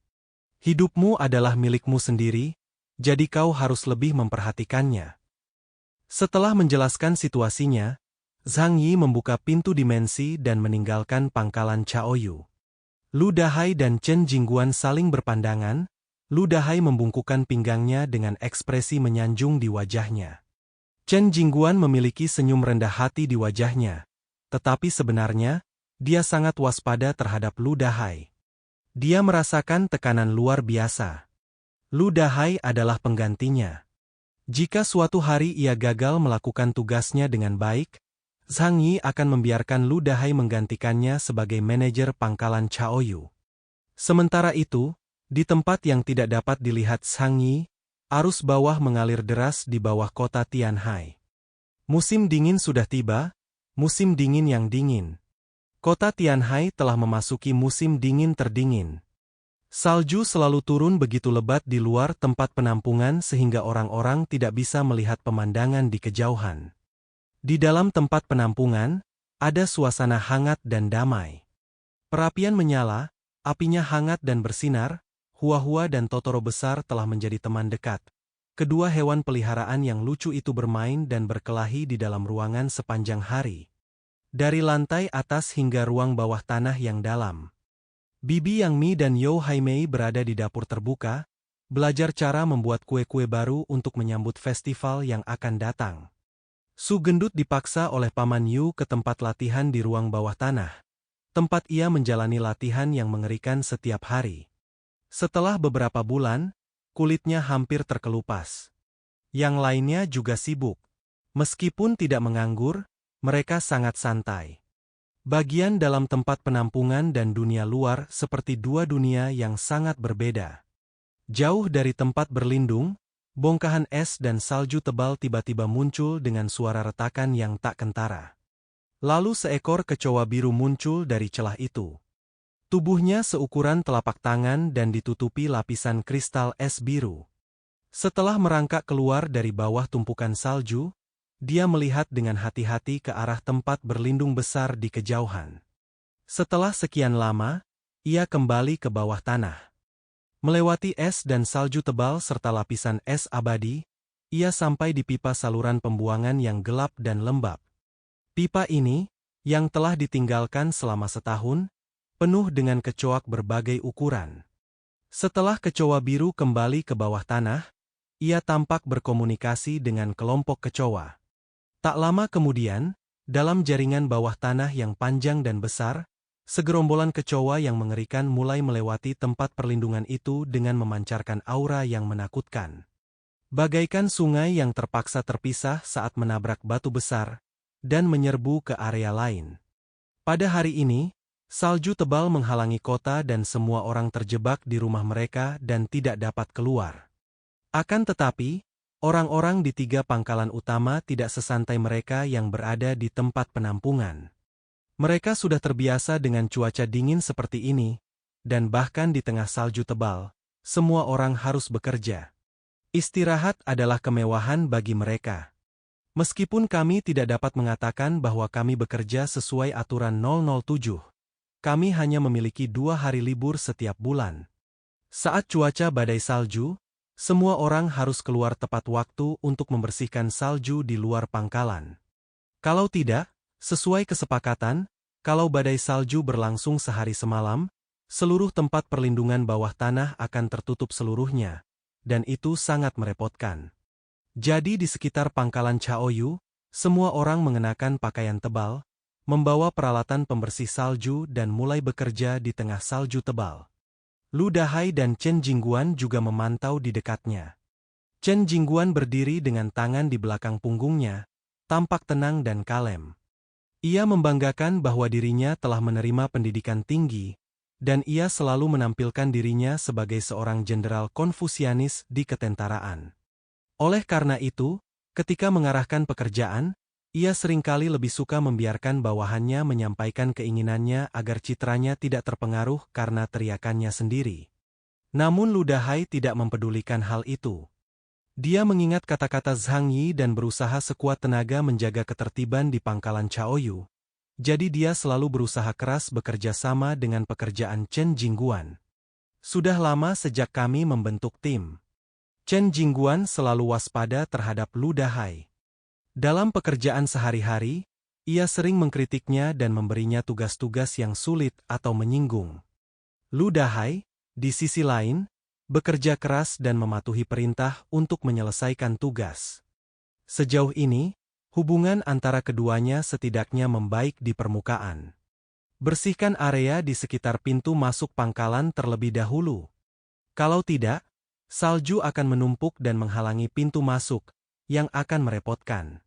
Saking dinginnya, saljunya tidak akan mencair meskipun berhenti. Kalau membeku, butuh setidaknya 3-5 hari untuk membersihkannya. Lu Dahai berteriak keras sambil mengarahkan pekerjaan di pangkalan. Para pekerja bekerja dalam diam, sambil mengutuk dalam hati mereka tentang cuaca terkutuk, hari kiamat terkutuk, dan Lu Dahai, Chen Jingguan, serta para pemimpin anjing terkutuk lainnya. Akan tetapi, mereka tidak berani bermalas-malasan dalam mengerjakan tugasnya. Kalau aku ketahuan, makan malamku bisa disita. Seorang buruh mengangkat sekop salju di tangannya, menusukkannya ke tumpukan salju, melangkah turun 2 kali dengan kakinya, lalu mengangkatnya dengan kuat. Tetapi setelah ia mengangkat salju dengan sekop, ia tiba-tiba menemukan lubang hitam besar di salju. Hah? Kenapa ada ruang kosong di sini? Buruh itu dengan penasaran menghampiri untuk memeriksa. Saat berikutnya, adegan paling mengerikan dan terakhir dalam hidupnya mulai terlihat. Dari gua salju yang gelap, kepala kecoa sebesar kepala manusia tiba-tiba muncul dan menerkam wajahnya. Ah! Kecoa itu membuka mulutnya, dan kaki depannya yang tajam dengan duri menusuk langsung ke wajahnya. Paf! Dengan suara keras, kulit wajahnya terkoyak seluruhnya. Dalam lingkungan yang dingin seperti itu, ditambah dengan fakta bahwa kecoak telah memakan banyak daging busuk dan sampah, tubuh mereka dipenuhi racun. Mata pekerja itu langsung menjadi gelap dan dia terjatuh ke tanah. Kecoa itu berbaring di kepalanya dan, mengabaikan orang-orang lain yang ketakutan di sekitarnya, mulai menggerogoti kepalanya. Lalu, lubang hitam pekat itu meluas dengan cepat, dan kecoak segala ukuran berhamburan keluar dari lubang itu bagaikan air pasang. Pada saat ini, para pekerja yang ketakutan akhirnya sadar. Pemandangan mengerikan itu membuat mereka ketakutan setengah mati. Mereka langsung menjatuhkan peralatan di tangan, berteriak sekeras-kerasnya, dan berlari ke arah yang berlawanan dengan kawanan kecoa. Gua salju raksasa itu tampak seperti harta karun ajaib yang tak ada habisnya. Kecoak terus bermunculan darinya, dan segera menenggelamkan seluruh daratan yang tertutup salju. Ngeng, beberapa kecoak raksasa mengepakkan sayapnya dan terbang ke udara, lalu menerkam ke arah para buruh. Momen ini terjadi hanya dalam sepersekian detik, dan tidak seorang pun menduganya. Manusia mungkin memiliki keengganan alami terhadap kecoak, dan bahkan mungkin agak takut terhadap makhluk menjijikan ini yang sangat sulit dibunuh. Ketika Ludahai melihat kejadian ini, dia langsung teringat perintah yang diberikan Zhang Yi, tetapi saat itu, Chen Jingguan hanya menanggapi dengan acuh tak acuh. Tidak ada pencarian menyeluruh di area sekitar pangkalan. Tetapi siapa yang mengira akan muncul begitu banyak kecoak bermutasi? Cepat, blokir tembakan, blokir tembakan. Jangan biarkan mereka mendekati markas. Ludahai berteriak keras. Cahaya coklat menyala di matanya, lalu seluruh tubuhnya mengalami perubahan yang nyata. Kulitnya berubah menjadi warna tanaman air, dan sisik-sisik halus tumbuh di atasnya. Dua pisau tulang menyembul dari lengan dengan suara dentang. Ia mengeluarkan pistol dari pinggangnya dan menembak beberapa kecoak raksasa. Di bawah komandonya, para penjaga dari pangkalan lain pun bereaksi dan segera menyerbu serta mulai menyerang kawanan kecoak yang besar dan mengerikan itu dengan senjata api. Karena saljunya sangat tebal, hampir semua orang di pangkalan berlari keluar untuk membersihkan salju. Tiba-tiba segerombolan kecoa membuat semua orang lengah. Di bawah pimpinan Ludahai, para prajurit pengawal mulai mengeluarkan senjata dan melancarkan serangan terhadap kawanan kecoa. Chen Jingguan, yang memimpin pekerjaan semua orang di belakang, terkejut melihat ini. Ia segera menyalakan pengeras suara dan memberi perintah dengan keras kepada semua orang.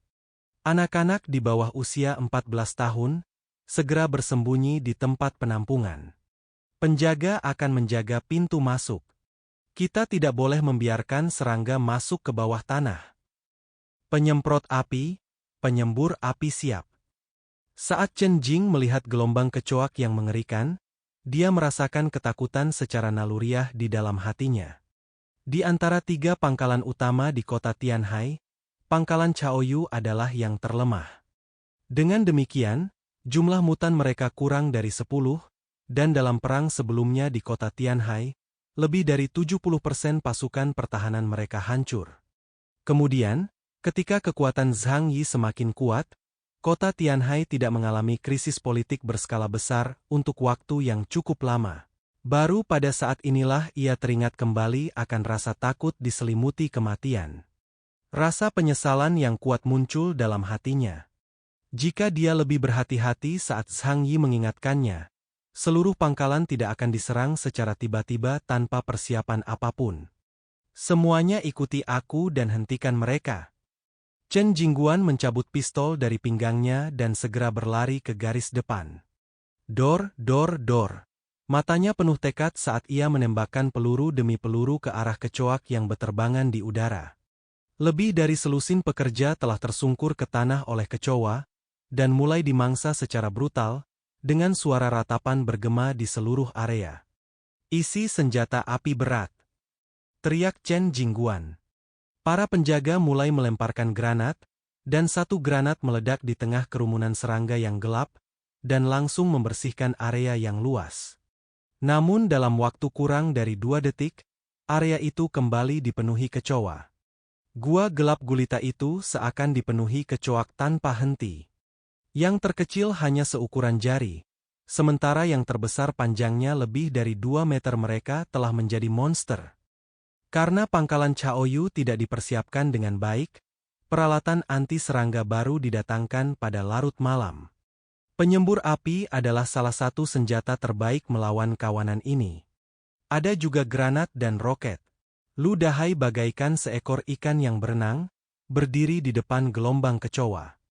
Setelah menyuntikkan ramuan yang diberikan Zhang Yi, indeks kemampuannya mencapai 6.000 poin, mencapai tingkat anggota biasa tim investigasi.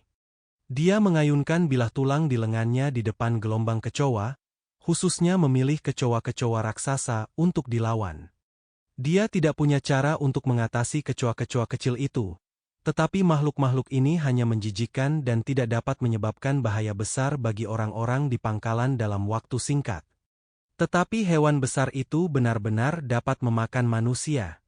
Sekawanan kecoak hitam membanjiri seluruh daratan, dan dalam waktu kurang dari 1 jam, kawanan itu berhasil meruntuhkan garis pertahanan manusia dan mendekati tempat perlindungan bawah tanah. Bahkan beberapa kecoa kecil mengepakkan sayapnya dan terbang ke tempat perlindungan. Wus, prajurit yang membawa penyembur api meraung dan mengaktifkan penyembur api secara maksimal. Lidah api sepanjang lebih dari 10 meter itu mampu melahap puluhan ribu kecoak dalam sekejap. Makhluk seperti jangkrik tidak takut mati. Mereka hidup hanya untuk makan dan bereproduksi. Tak lama kemudian, seorang prajurit juga mendapati kecoak merayapi kaki celananya. Ah! Prajurit itu meledak ketakutan, dan dalam sekejap mata, puluhan ribu kecoak menutupi seluruh tubuhnya.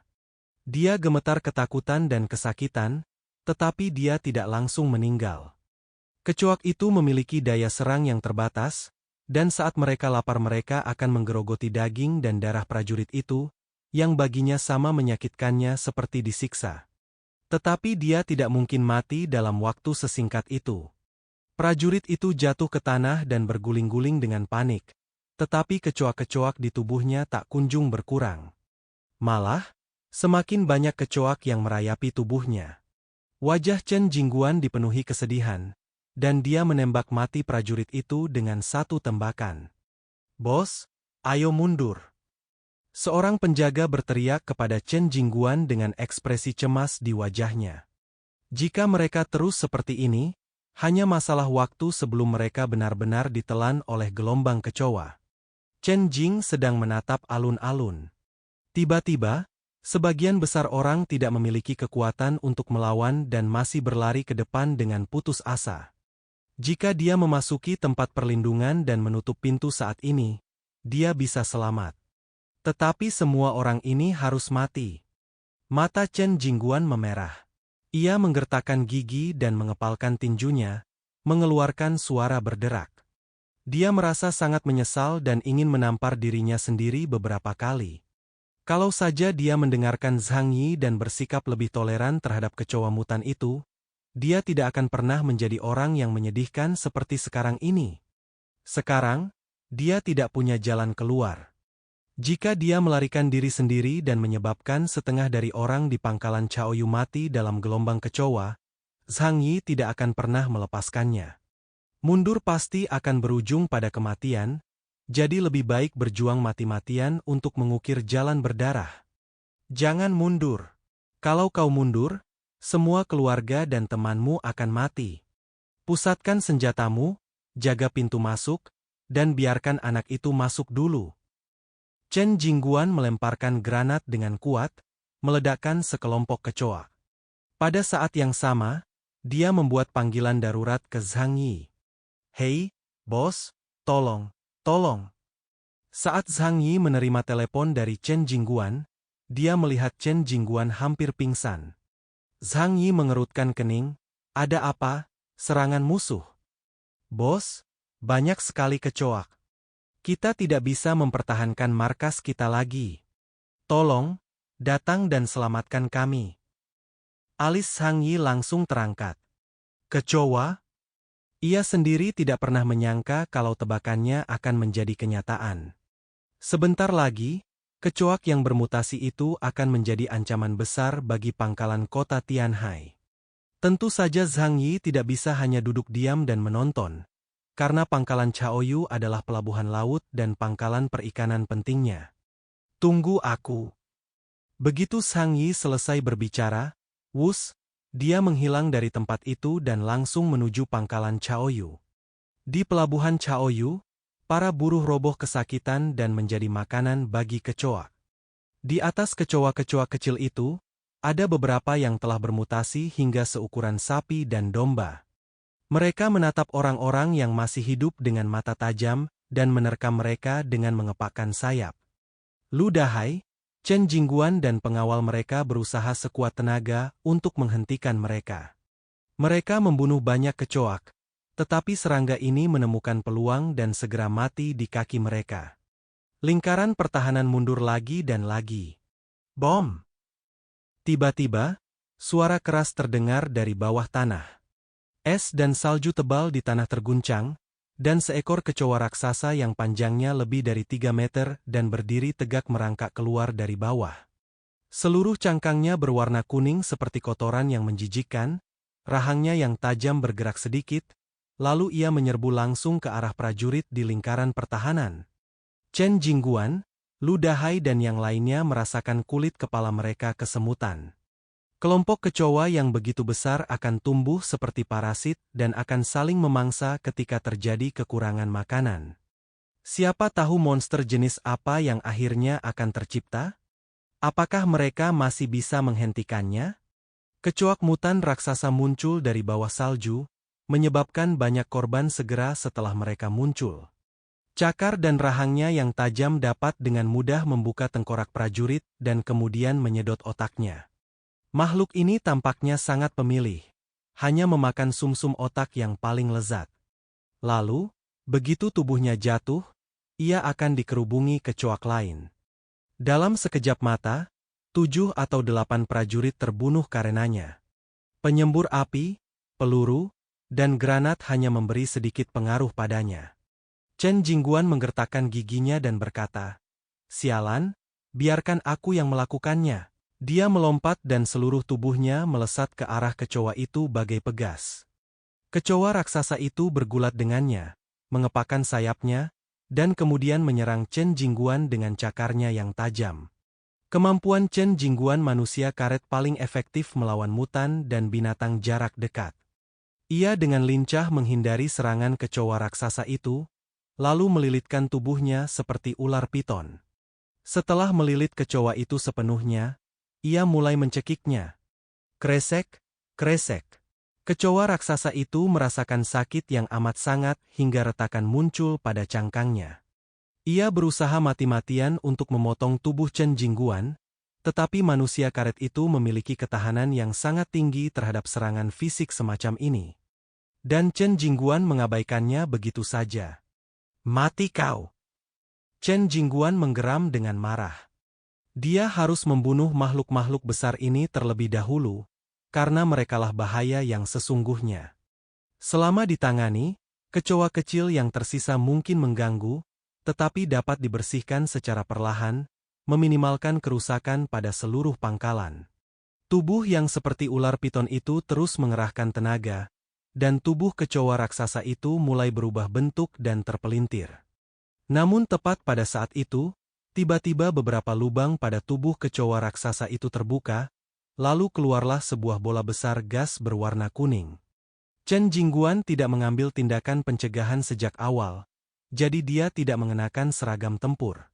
Tanpa sadar ia menghirup gas kuning itu ke dalam tubuhnya, dan tak lama kemudian wajahnya berubah hitam dan pandangannya pun gelap. Tubuh yang melilit erat kecoa raksasa itu pun menjadi lemas dan terjatuh. Kecoa raksasa itu mencicit kegirangan, lalu berbalik, mengangkat kaki depannya seperti pisau besar, dan menebas ke arah Chen Jingguan. Saat ini, Tidak ada seorang pun yang dapat menolongnya karena Lu Dahai telah memasuki medan perang lebih dulu darinya dan bertarung melawan banyak kecoak raksasa dengan kekuatannya sendiri. Pada saat kritis, Zhang Yi akhirnya tiba. Hanya dia yang bisa melintasi hampir seluruh kota Tianhai untuk memberikan dukungan dalam waktu sesingkat itu. Zhang Yi melayang di udara, dan dia tidak dapat menahan diri untuk menelan ludahnya saat melihat pemandangan di bawah. Daerah bersalju seluas beberapa kilometer itu benar-benar tertutupi oleh benda menjijikan itu. Trypophobia Zhang Yi pun kambuh. Akan tetapi, ia tetap bertindak cepat, mengangkat tangan kirinya dan menjentikan jarinya, maka puluhan bilah pedang hampa langsung memotong kecoa raksasa itu menjadi beberapa bagian. Wus! Zhang Yi segera berlari ke sisi Chen Jingguan dan menyelamatkannya dari bahaya ditelan kawanan kecoa.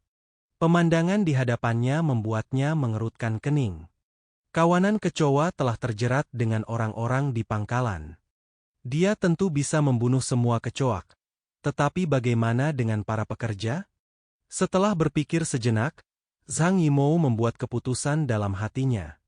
Dia mengangkat tangannya dan membuka pintu dimensi di pintu masuk pangkalan, dan berteriak kepada semua orang, "Kemari, cepat!" Sambil berbicara, dia mengeluarkan senapannya dan mulai menembak terus-menerus ke arah kecoak besar di tengah kerumunan itu. Satu demi satu, sinar cahaya hitam ditembakkan dari moncong senapan, dan kemudian, dengan dukungan kemampuan menembak yang akurat, semua kecoak yang paling mengancam pun berubah menjadi wujud partikel. Tidak seorang pun tahu apa yang direncanakan Zhang Yi, tetapi mereka percaya padanya karena Zhang Yi seperti santo pelindung kota Tianhai. Di bawah penyamaran Zhang Yi, tekanan yang dihadapi semua orang di pangkalan Chaoyu jauh berkurang. Meskipun banyak orang yang dipenuhi kecoa, makhluk kecil ini hanya sedikit menjijikkan dan tidak akan menimbulkan ancaman bagi kehidupan manusia dalam jangka pendek. Zhang Yi mengenakan mantel krem dan berdiri dengan tenang di pintu masuk tempat penampungan, dengan ikatan antara dua dunia melindungi tubuhnya. Dua pistol terus-menerus menyemburkan sinar cahaya hitam. Setiap kali seberkas cahaya jatuh, ia membunuh kecoa raksasa. Sedangkan untuk kelompok kecil kecoak tersebut, ia abaikan saja dan membiarkan mereka mengikuti manusia ke dalam wilayah mutannya. Siapapun yang memasuki ruang berbeda akan langsung dipindahkan ke tempat perlindungan oleh Zhang Yi, jadi mereka tidak akan terluka oleh ruang berbeda tersebut. Namun kawanan kecoa itu berpindah beberapa kilometer jauhnya dan kemudian mengulangi serangannya. Kurang dari 2 menit kemudian, semua orang diselamatkan oleh Zhang Yi. Gelombang kecoa yang sangat besar itu betul-betul bagaikan ombak, bahkan menumpuk tinggi-tinggi, sekitar 5 atau 6 meter tingginya. Saat makhluk-makhluk kecil yang menjijikan ini berkumpul, tangisan mereka sangatlah menyeramkan. Baiklah, kita sudah menyelamatkan semua orang yang perlu diselamatkan. Zhang Yi berkata dengan ringan, lalu dengan elegan membalikkan burung hantu putih di tangannya. Mulai bersihkan area ini. White Owl telah diubah untuk menyertakan perangkat laser penyimpan energi terbesar di dunia. Ia dapat menyimpan energi mutan dan kemudian memancarkannya dalam bentuk gelombang energi. Oleh karena itu, selama kau menggunakannya dengan terampil, kau dapat mengendalikan daya keluaran sepenuhnya. Zhang Yi mengangkat tangannya dan melengkungkan bibirnya, memperlihatkan gigi-giginya yang seputih salju. Klik, dengan menarik pelatuknya, bola-bola cahaya hitam melesat ke arah kawanan kecoa di depan. Tanpa fluktuasi energi yang kuat, ruang bulat kecil akan muncul setelah kekuatan kehampaan mereda. Dalam sekejap, semua kecoak dalam ruang puluhan meter kubik akan lenyap. Itu seperti menggunakan penghapus untuk menghapus noda coretan di buku catatan. Pada saat ini, Zhang Yi sudah menjadi mutan tingkat Epsilon, dan energi supernatural di tubuhnya sangat besar, jauh melampaui imajinasi mutan biasa. Satu demi satu peluru hampa ditembakkan, secantik kembang api hitam yang sedang mekar. Gelombang besar kecoak menghilang dengan kecepatan yang terlihat oleh mata telanjang. 1 jam kemudian, area di depan pangkalan Chaoyu menjadi sunyi. Hampir semua kecoa dibersihkan oleh Zhang Yi, hanya menyisakan beberapa kecoa yang tersebar di tanah, merangkak menuju tempat penampungan tanpa rasa takut. Zhang Yi memasukkan kembali senjatanya ke sarungnya dengan gerakan yang tenang, membuka penghalang di depan pintu tempat perlindungan, lalu berbalik dan berjalan melewatinya. Semua orang di belakangnya terkejut dengan penyelamatan tampan Zhang Yi. Tatapan mata Zhang Yi bagaikan sedang menatap dewa. Beberapa prajurit segera mengeluarkan penyembur api dan keluar untuk membersihkan kecoak yang tersisa. Tuan Zhang. Lu Dahai terengah-engah dan membungkuk hormat kepada Zhang Yi. Para penyintas pangkalan itu juga memberi hormat dan memanggilnya Tuan. Zhang Yi mengangguk dan menatap Chen Jingguan yang sedang diselamatkan di dekatnya. Kondisinya sangat buruk sekarang. Seluruh wajahnya menghitam dan dia tampak seperti orang mati. Kabut beracun yang disemprotkan kecoak mengandung berbagai macam virus. Tak seorang pun sanggup menghirupnya tanpa masker gas. Tepat setelah itu. Bab 1079-1090, lanjutan alur dari komik chapter 633 yang sudah tidak update lagi pun berakhir. Kata-kata hari ini adalah jadi Traforbib nih.